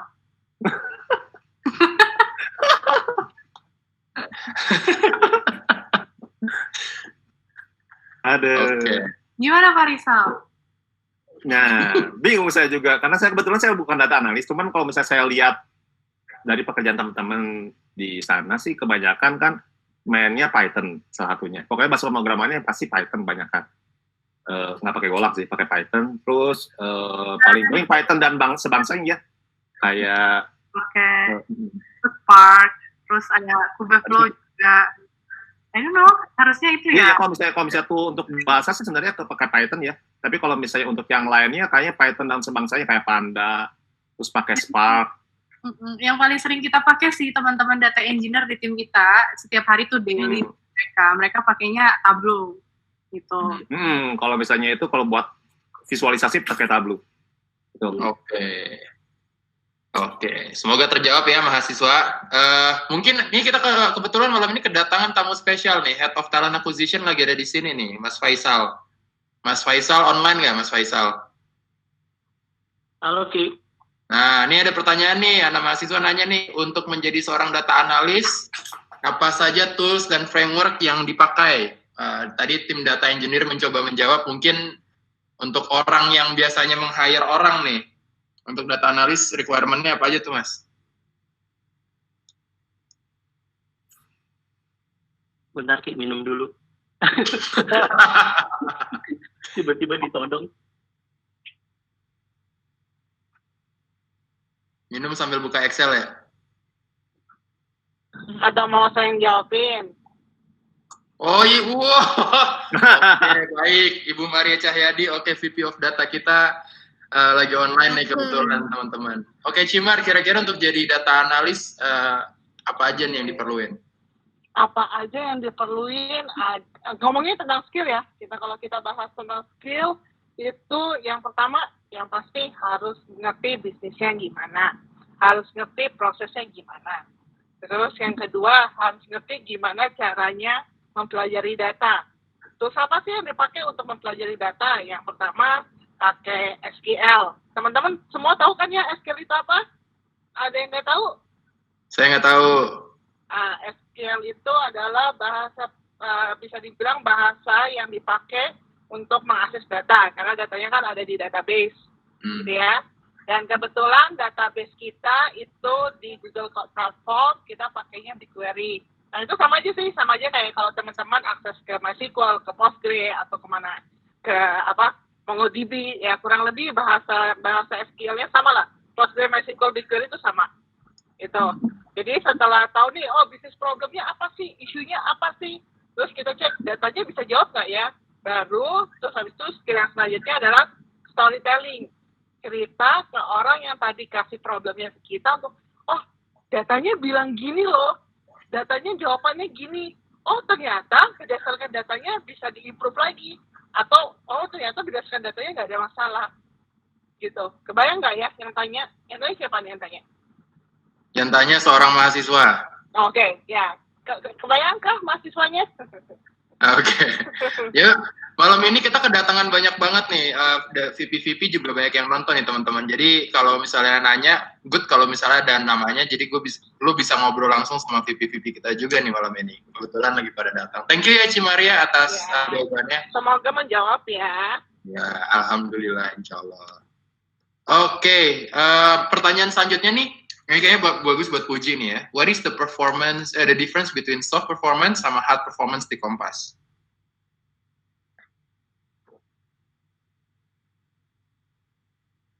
Oke, Puji. Ini kayaknya SR nih yang nanya ya. Oke. Jadi basically bedanya apa? Kalau hard itu gampangnya, hard itu adalah OKR lo atau KPI lo atau apapun yang bisa diukur atau yang ada matriksnya gitu, ada targetnya, ada measurementnya jelas yang kayak gitu. Tapi kalau soft ini gampangnya lebih ke other than hard, gimana ya ngomongnya? Mungkin soft ini adalah misalnya contohnya kompetensi, kemudian kompetensi lu, collaboration lu gimana sama tim lain gitu, atau leadership lu gimana sama tim lain, karena hal-hal tersebut kan sebenarnya support pencapaian performance lo gitu. Jadi intinya kalau misalkan gampangnya soft itu adalah mungkin behavior, tapi mungkin ada juga di luar behavior sih yang bisa tercakup di soft, yaitu matrix-matrix yang susah banget diukur atau measurement-nya lebih ke kualitatif gitu. Itu sih bedanya. Kalau hard performance itu lebih ke yang matrix-nya bisa diukur sih, kayak misalkan OKR atau BAU atau apapun itu jatuhnya bisa taruh di hard. Oke, jadi difference-nya buat soft itu lebih ke ini ya, lebih ke emotional intelligence lah intinya gitu ya, Puj. Ya lebih ke behavior lah mungkin. Behavior. Kalau hard performance itu lebih ke performance ya, langsung ke hard performance, langsung ke practical performance. Oke, thank you pertanyaannya. Kayaknya ini pertanyaan bagus-bagus, tapi gue pengen kasih kredit buat yang berani ngasih nama nih. Gue pengen langsung ke Ima aja nih. Ima mungkin bisa langsung open mic.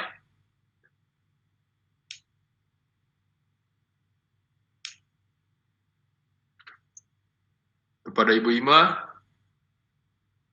Jangan-jangan cowok nih ya. Gue tuh punya feeling namanya Ima, tapi sebenarnya cowok ya, makanya tetap nama. Oh, tuh ada yang jawab. Oh, ada yang jawab, baik. Oh, mic-nya error, cewek kok. Oh, bener, cewek kok. Oke, udah karena mic-nya error, gue yang nanyain aja deh kalau gitu. Buat Ima, ini mungkin langsung ke Mas Rizal nih ya. Skill yang harus dimiliki untuk seorang data engineer itu apa, Mas? Data engineer, sebenarnya mau belajar sih, itu nomor 1 sih. Karena kan kalau bisa kita ngomongin tuh bahasa segala macam framework, kayaknya dari tahun ke tahun nambah terus ya, nggak beres-beres itu. Sebenarnya yang penting itu mau belajar sih, itu sih yang nomor 1. Nomor 1 itu dulu ya, mau belajar. Terus udah gitu mau terima masukan, nggak baperan sih sebenarnya. Udah gitu itu aja sih sebenarnya 2 itu. Selebihnya sih kayaknya berjalannya waktu pasti jago sendiri. Oke, jadi oh datanya tools juga tuh katanya. Oke. Kalau misalnya di kita nih, toolsnya di kita ya, toolsnya di kita itu pakai Python satunya. Kalau di kita ya Python, pakai Golang, terus Apache NiFi, Spark, dah itu sih setahu saya. Sama yang lainnya sih sebenarnya yang dari Google ya, BigQuery dan lain sebagainya. Itu sih. Oke, mantap. Rifki, mungkin boleh nambahin dikit. Nah, Diki, silakan. Halo semuanya, gue Diki dari tim Data Engineering juga, satu tim dengan Pak Rizal. Jadi mungkin bosnya turun tangan gue, ya udahlah. Bagi Bang Diki ya. Oke, mungkin untuk tools yang kita pakai ini, saat ini kita emang heavy-nya ke GCP, Google Cloud Platform. Jadi mostly kita pakainya, kalau untuk yang page ya, untuk page pipeline kita pakai semacam NiFi atau Airflow. Lalu untuk streaming kita pakai Dataflow bawaan dari Google. Tapi kalau kalian nggak pakai Google, bisa juga pakai ini, pakai Spark atau pakai Beam, karena Dataflow itu basicnya dari Beam. Lalu selain tools tadi, kita juga pakai BigQuery nih sebagai data warehouse kita untuk nyimpan data. Atau juga kita pakai deep storage-nya di Google Cloud Store. Tapi kalau misalkan kalian pakai AWS, bisa pakai S3 atau pakai storage yang lain. Lalu apalagi ya, mungkin back ke orkestratornya kita pakai NiFi, tapi sebenarnya ada alternatif lain nih, misalnya pakai Apache NiFi dan lain-lain seperti itu. Dan Stack Overflow, Pak.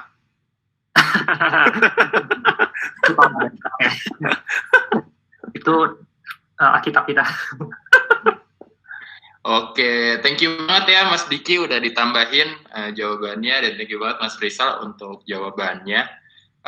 Next pertanyaan, total manpower buat bikin Kompas. Tadi kayaknya udah dijawab ya sama Mas Rizal. Udah. Ada 4 dari engineer. Dari platform ada berapa, Diana? Aku sama Pak Rizal satu tim loh. Oh, ya 4 itu udah including ya, semuanya dari tim data 4, tambah Puji 5 ya, tambah extra brand team. Untuk whole total project buat development-nya ya, kira-kira gitu. Oke, buat next pertanyaannya, dalam proses development, apakah ada dokumentasi? Kalau ada, apa aja dokumen yang dibuat? Jawabannya banyak sebenarnya. Mungkin ada beberapa yang bisa di-emphasize mungkin. Kalau di tiket mungkin biasanya kita mulai dari gather requirement, kita harus bikin PRD. PRD ini perlu banget biar kita tim engineer atau tim stakeholder nggak bisa saling salah-salahan gitu ya. Salah-salahan di mana kalau requirement-nya berubah atau gimana, kita udah deal di awal. Itu gunanya untuk PRD di awal. Gitu.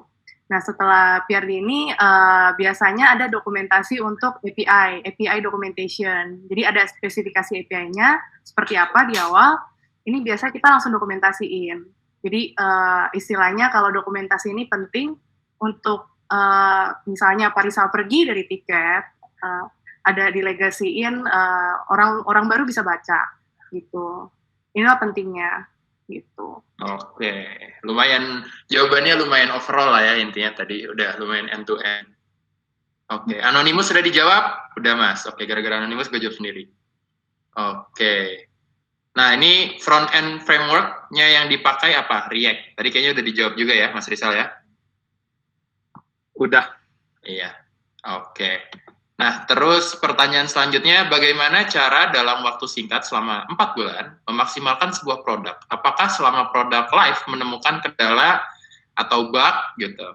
Hal apa atau tindakan yang pertama sekali dilakukan mungkin? Siapa mau jawab? 4 bulan memaksimalkan sebuah produk. Ketemu bug sudah pasti ya. Udah Yes. pasti sih ketemu bug udah pasti.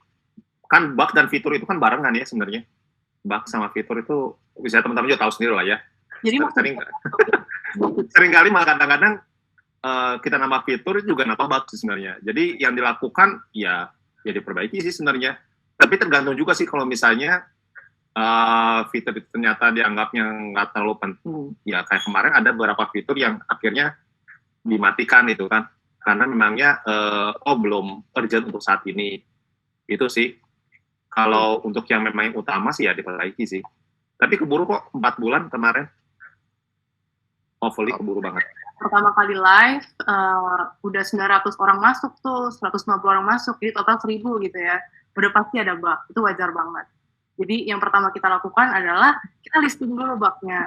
Bug-bug apa aja sih yang sebenarnya jadi prioritas? Karena kan bug-nya tuh jadi banyak ya.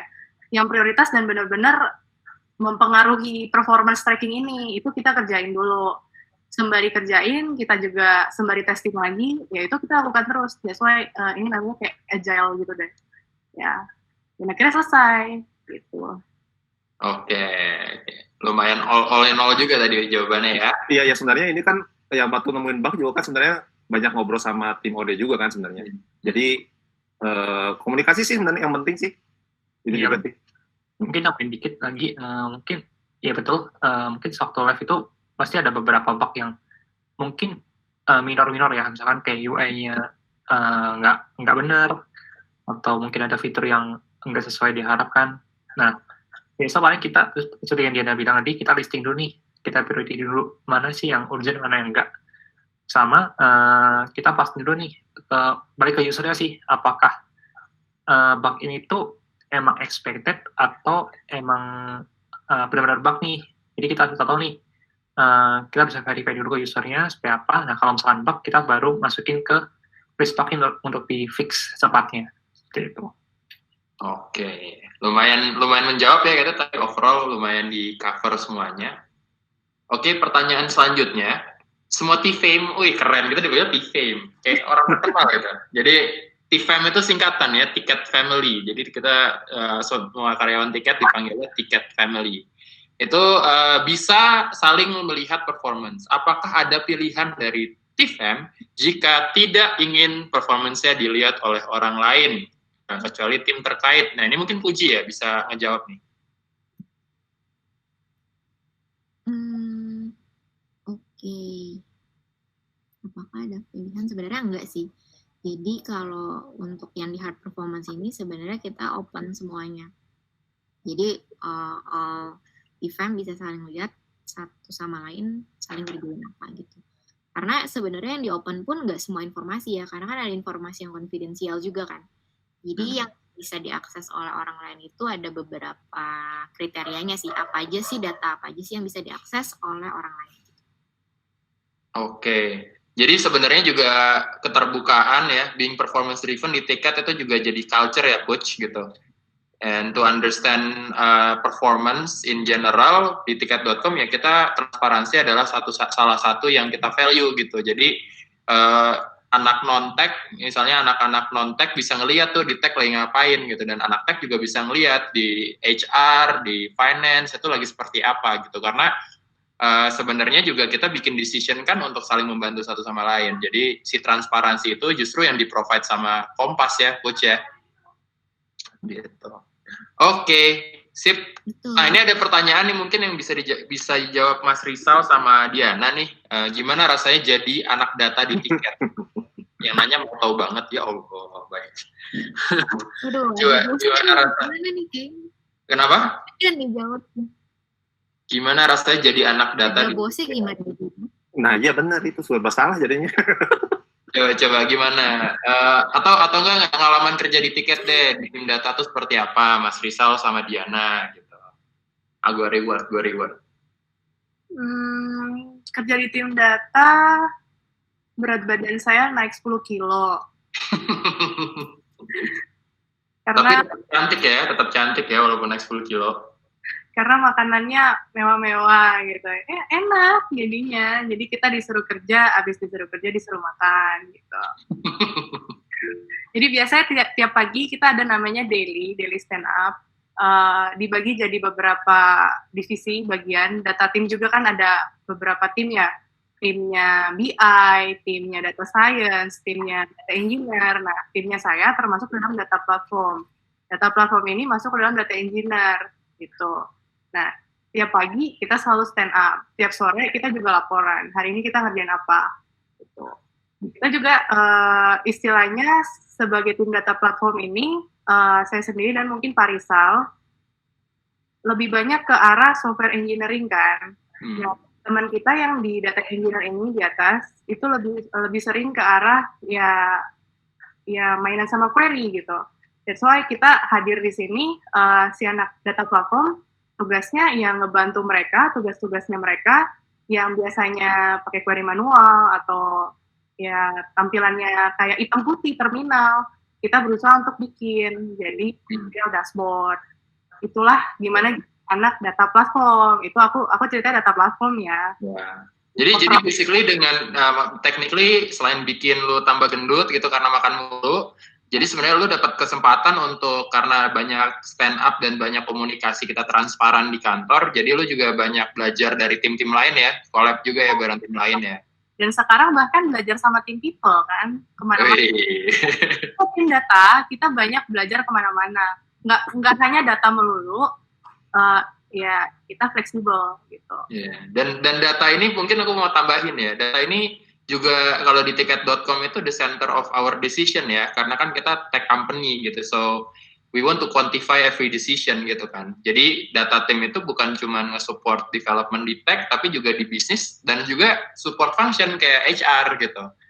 Jadi data ini bisa kemana-mana banget ya teman-teman. Oke, pertanyaan selanjutnya. Work scope OD di tiket kayak gimana Mbak Puch? Waduh, ini anak HR yang nanya nih harusnya. Yuk coba, kerjaan lu sebagai OD ngapain aja nih, Puch? OD, basically. OD itu overdosis ya? Yoi, almost. Almost. Oke, kalau di OD sendiri, gue pegang organization design, pegang manpower juga, manpower planning maksudnya. Kayak gitu, megang apa lagi? Sayang banyaknya jadi lupa. Ya intinya designing organization sih. Designing organization, kemudian di dalamnya banyak banget tuh kan. Maksudnya ada job leveling, job desk, job evaluation, dan so on. Kemudian structure juga, itu termasuk designing organization. Kemudian yang kedua, scope-nya megang performance juga. Jadi di tiket ini megang performance juga. Gitu sih, paling garis besar ya. Oke, sip. Kalau gitu, thank you Puji. Oke, ini karena waktu udah mepet, jadi gue bakal go through the next maybe 5 more questions lah ya. Oke, ada Ima nanya lagi nih. Halo Kak. Saya mau bertanya mengenai tim data di tiket, kira-kira penilaian yang paling tinggi ketika lamar kerja di tim datanya tiket itu seperti apa? Pas tanya Cimaria lagi nih. Aduh. Ima pertanyaannya bojok ya dari tadi ya beneran. Saya mikrofonnya. Oke. Kenapa nih? Pertanyaannya, halo Kak. Oke, halo Kak, mau bertanya mengenai tim data tiket. Kira-kira penilaian apa yang paling tinggi ketika lamar kerja di tim datanya tiket? Jadi Cimar kalau cari kandidat itu carinya kayak gimana, Cimar? Yang pertama, yang paling penting adalah attitude. Seperti yang tadi Rizal udah bilang kan, teknologi selalu berubah. Kita sekarang pakai teknologi yang tadi Diki udah jelasin. Tapi belum tentu nanti 2 tahun lagi masih pakai teknologi yang sama kan. Jadi ketika kita menginterview seseorang, yang pertama adalah attitude-nya nih harus bagus. Dan kemauan mau belajarnya juga ada kelihatan. Itu. Dan kalau ditanya itu kan kita ngomongin tentang soft skill. Kalau yang kedua, selanjutnya, attitude-nya bagus. Mau belajar, segala macam. Tapi benar-benar ditunjukin. Artinya ada hasilnya. Artinya technical skill-nya ada basic-nya lah. Kayak tadi kan, kayak misalnya yang paling basic deh, ngerti gimana caranya akses data. Ngerti gimana caranya akses data dari suatu database. Itu basic banget. Mau di tim data engineer, mau di tim data platform, mau di tim business intelligence, atau di data scientist, semua orang tahu gimana cara akses data. Ya namanya kan tim data kan. Itu. Jadi pada saat sebelum di interview, kita akan kirimin technical test yang isinya adalah gimana caranya mengakses data. Kecuali untuk tim data platform ya, technical testnya itu either React atau back-end. Jadi yang related untuk front-end atau related untuk back-end. Semoga menjawab Ima. Oke, Imanya di chatbox sih, Imanya di chatbox. Coba menjawab nggak Ima? Imanya cuma bisa chat ya? Ya, mikrofonnya lagi rusak katanya. Oke. Mungkin aku mau, ini Andreas pertanyaannya menarik nih Andreas. Andreas mungkin bisa open mic.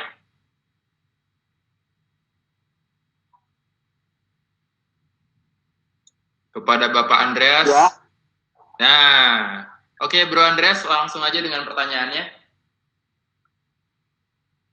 Ya, saya ingin bertanya. Selamat malam, saya ingin bertanya apa terobosan strategi yang dilakukan Tiket.com khususnya bidang data untuk menghadapi impact dari pandemi ini. Oke, gimana? Coba jawabannya.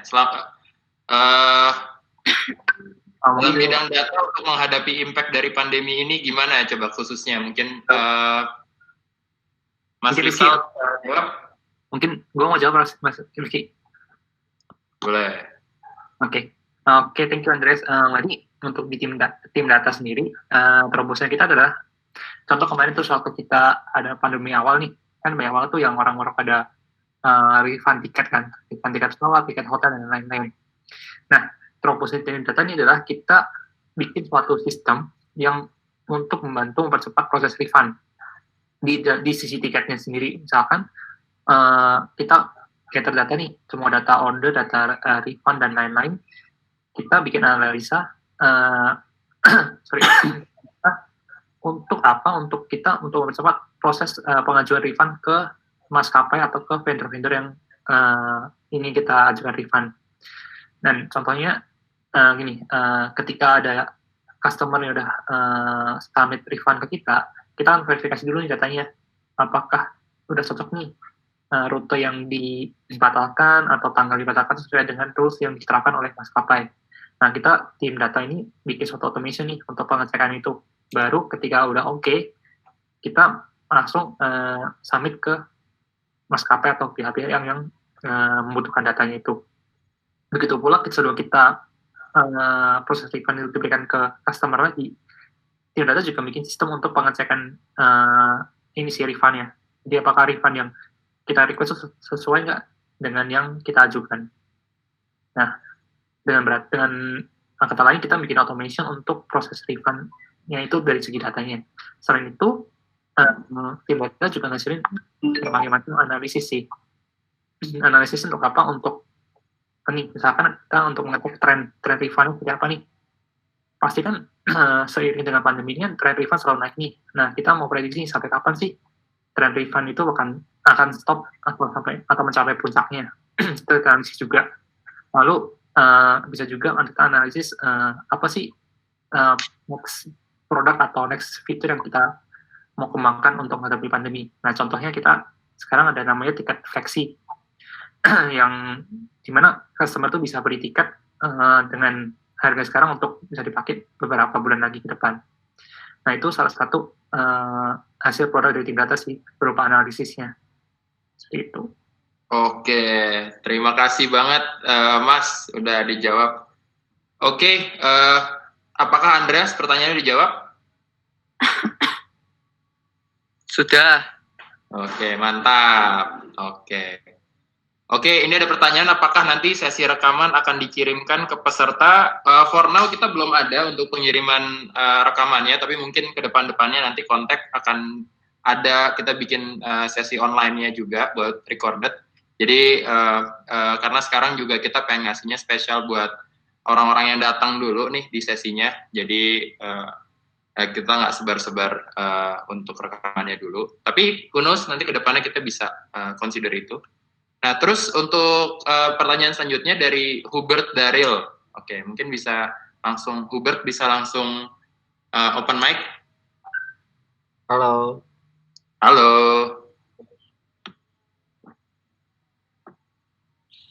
Oke, Hubert bisa aja langsung tanyakan langsung ke panelis kita. Terutama ke Kak Diana sih. Waduh. Ya, siap tangkap Diana. Iya, tangkap. Gimana pertanyaannya? Nggak mau nanya langsung atau? Jadi kalau misalkan di tengah jalan, misalkan mau ubah tools, karena misalkan tools yang Marvel, misalkan ya, itu nggak ada fitur A atau enggak kelamaan desainnya karena mesti drag and drop secara manual, terus mau pindah ke misalkan Figma karena lebih bagus, bisa lebih cepat desainnya. Best practice-nya gimana ya biar nggak not too much take time di proses transisi itu? Thank you. Oke. Sambil buka mic, kalau personally kalau aku ya, aku belum coba Marvel Up, aku baru cobanya Figma sama Adobe XD, lalu ada Sketch, itu aku coba untuk yang cuman sekedar desain doang gitu. Awalnya mungkin dari Sketch, kalau dulu pernah desain, dulu awalnya di Sketch, tiba-tiba memutuskan ternyata Figma lebih efisien gitu. Yang aku lakukan sebenarnya cuman import aja atau dirubah ke Sketch, karena Sketch itu sebenarnya kayaknya general ya, kayak universal, dia bisa kemana aja, bisa diimport kemana aja, bahkan ke Figma dimasukin dia langsung convert sendiri gitu, dan dia langsung udah bisa dijadiin prototype langsung gitu. Kalau Marvel Up mungkin aku belum pernah coba, nanti mungkin setelah ini aku akan coba searching dan coba explore gitu. Thank you juga untuk Hubert. Insight baru nih ada namanya Marvel Up gitu. Oke, kalau dari Hubert, kira-kira gimana bisa open mic? Ya. Oke, gimana Hubert? Apakah udah terjawab? Beda ya?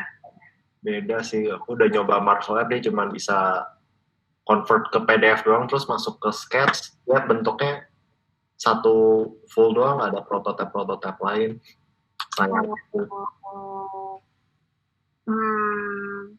Oh gitu. Kalau dulu pernah coba dari Figma, itu ada di importnya beda extension gitu loh. Jadi entah coba explore lagi di Marvel Up, bisa untuk import beberapa jenis yang lain itu.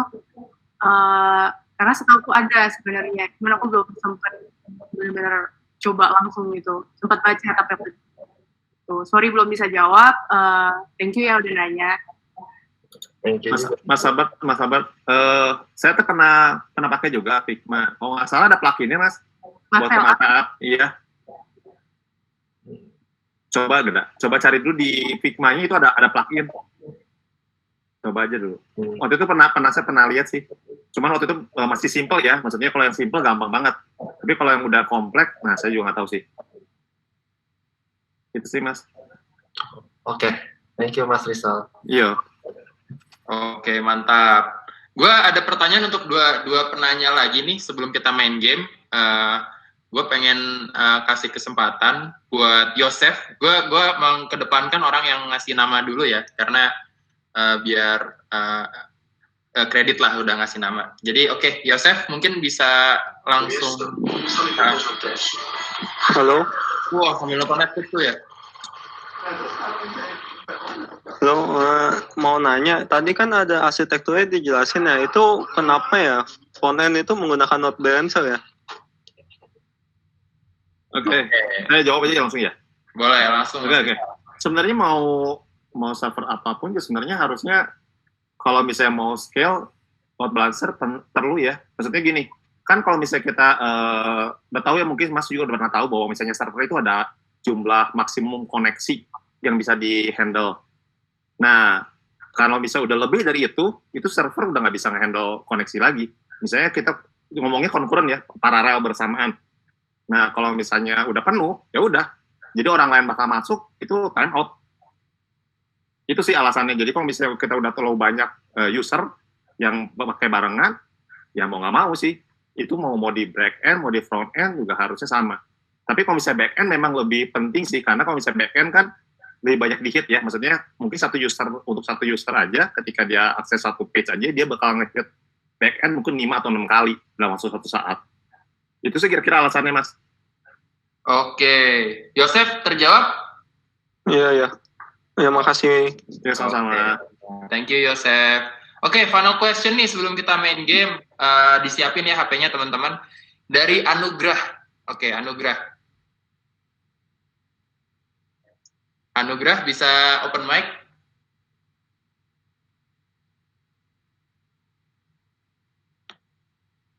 Kepada Bapak Anugrah.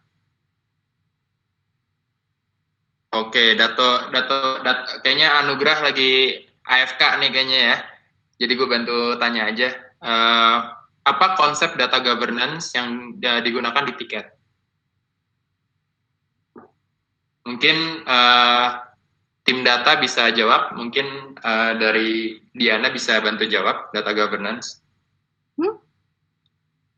Waduh, ini kelihatannya bukan topik kita. Kita nggak tahu. Sedikit di luar topik. Oke, mungkin dari tim data yang attend hari ini bisa dibantu untuk open mic. Konsep data governance. Data governance ini kayak bagiannya orang BI ya. Oke, mungkin tambah di jawaban data sisi. Oke, sip. Jadi data governance di tiket sih apa ya?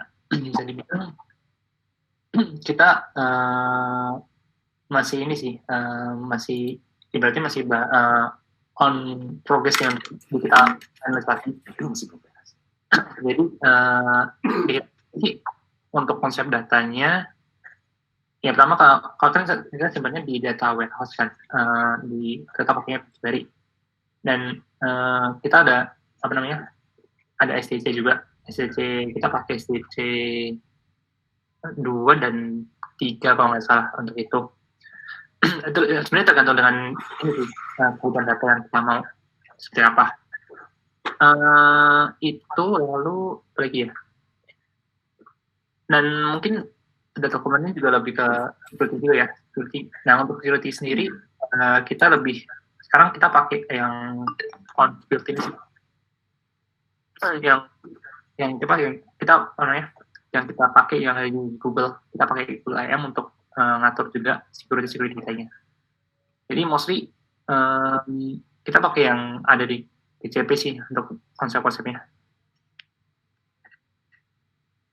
Oke, sip. Kalau gitu, thank you Mas Diki udah dibantu jawab.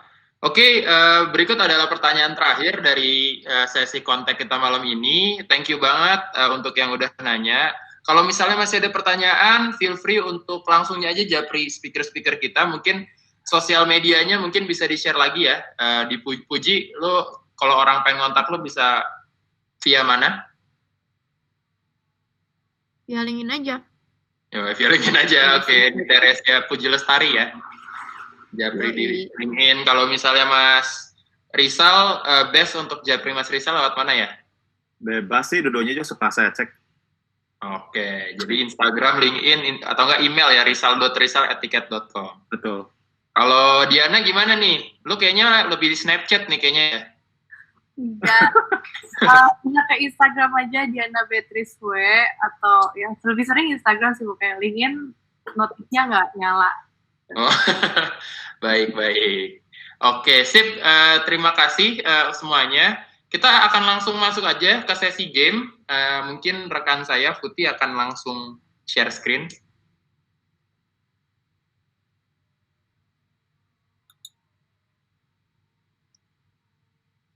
Oke.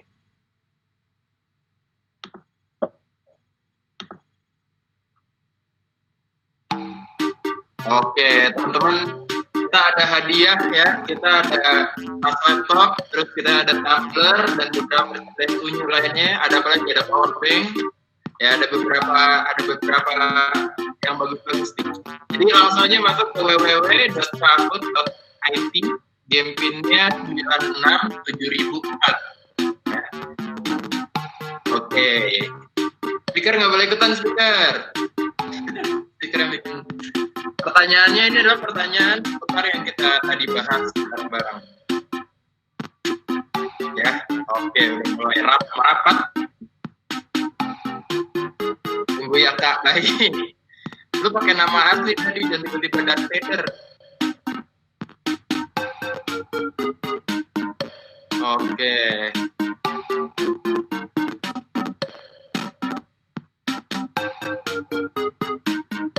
Mantap, kita mulai in 10, 9, 8, 7, 6, 5,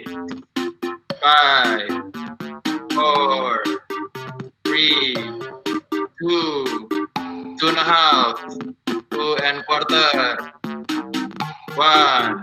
Oke, let's start. Oke, langsung aja. Oke, what is not the reason we build Copart? Oke. Digitalize the impact of region in profit. Oke.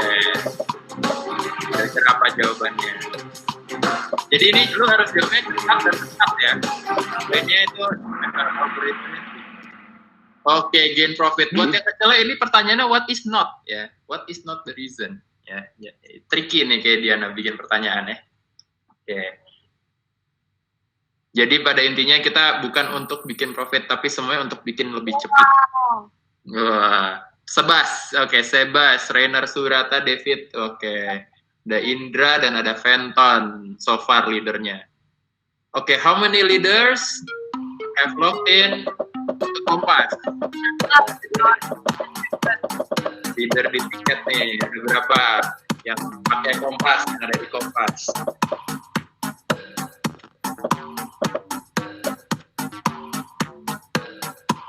Oke. Wih, mantap. Ingat ya, padahal tadi presentasinya udah lama ya, tapi masih ingat ya. Oke, mantap. Wih, berubah nih, topper langsung paling on top nih. Ya, Fenton, Indra, Fis, dan Hubert. Tuh, tadi Hubert yang nanya tadi ya. Oke, masih ada pertanyaan selanjutnya. What is our ticket.com tagline? Oke. Yang mana nih kira-kira tagline-nya tiket.com? Tadi sempat disebut juga nih. Sempat disebut tadi.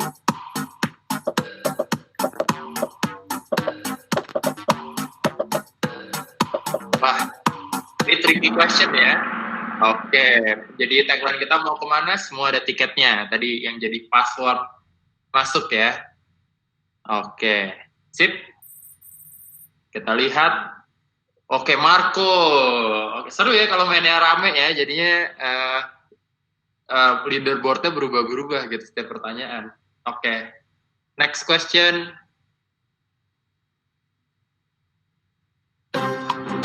Oke, which tech stack in project? Tech stack apa yang bisa digunakan untuk menjadi Kompas? Ada Golang, MySQL, VPS, atau Redis.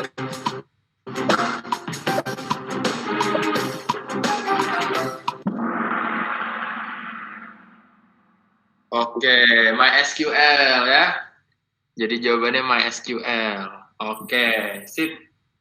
Rata-rata bener semua nih jawabannya ya.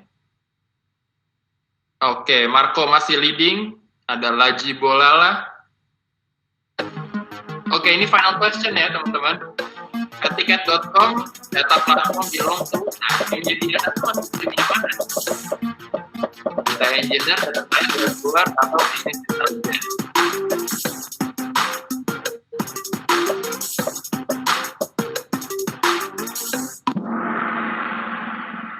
Oke, data engineer. Oke, mantap. Baik, this is our winner, juara 3. Oke, juara 3 ada Indra. Ada Fenton, dan juara 1 adalah ada Marco. Baik. Oke, untuk ketiga winner, ada juara 4, juara 5. Oke, untuk kelima winner, simply di chatbox ada email di mana teman-teman tuh tinggal japri aja, jadi langsung aja ke futi.rahman ke sandra.aulia@ticket.com. Jadi teman-teman langsung aja submit nama teman-teman, terus nanti sama jangan lupa masukin alamat rumahnya gitu sama teman-teman. Jadi kasih tahu aja alamat rumahnya, nanti kita langsung kirimin langsung hadiahnya ke rumah teman-teman. Oke, congratulations. Oke, itu aja teman-teman malam ini. Thank you for coming. Dari speakers kira-kira ada final words untuk disampaikan tentang performance management? Tidak ada. Kalau dari saya nggak ada. Otaknya ada burnout ya. Baik. Puji mungkin ada yang mau ditambahin? Enggak. Thank you for coming. Oke, thank you for coming. Oke, thank you teman-teman. See you in our next contact. Pantengin People at Ticket untuk info selanjutnya. Oke, thank you. Bye-bye teman-teman. Bye. Bye. Semuanya. Thank you. Thank you.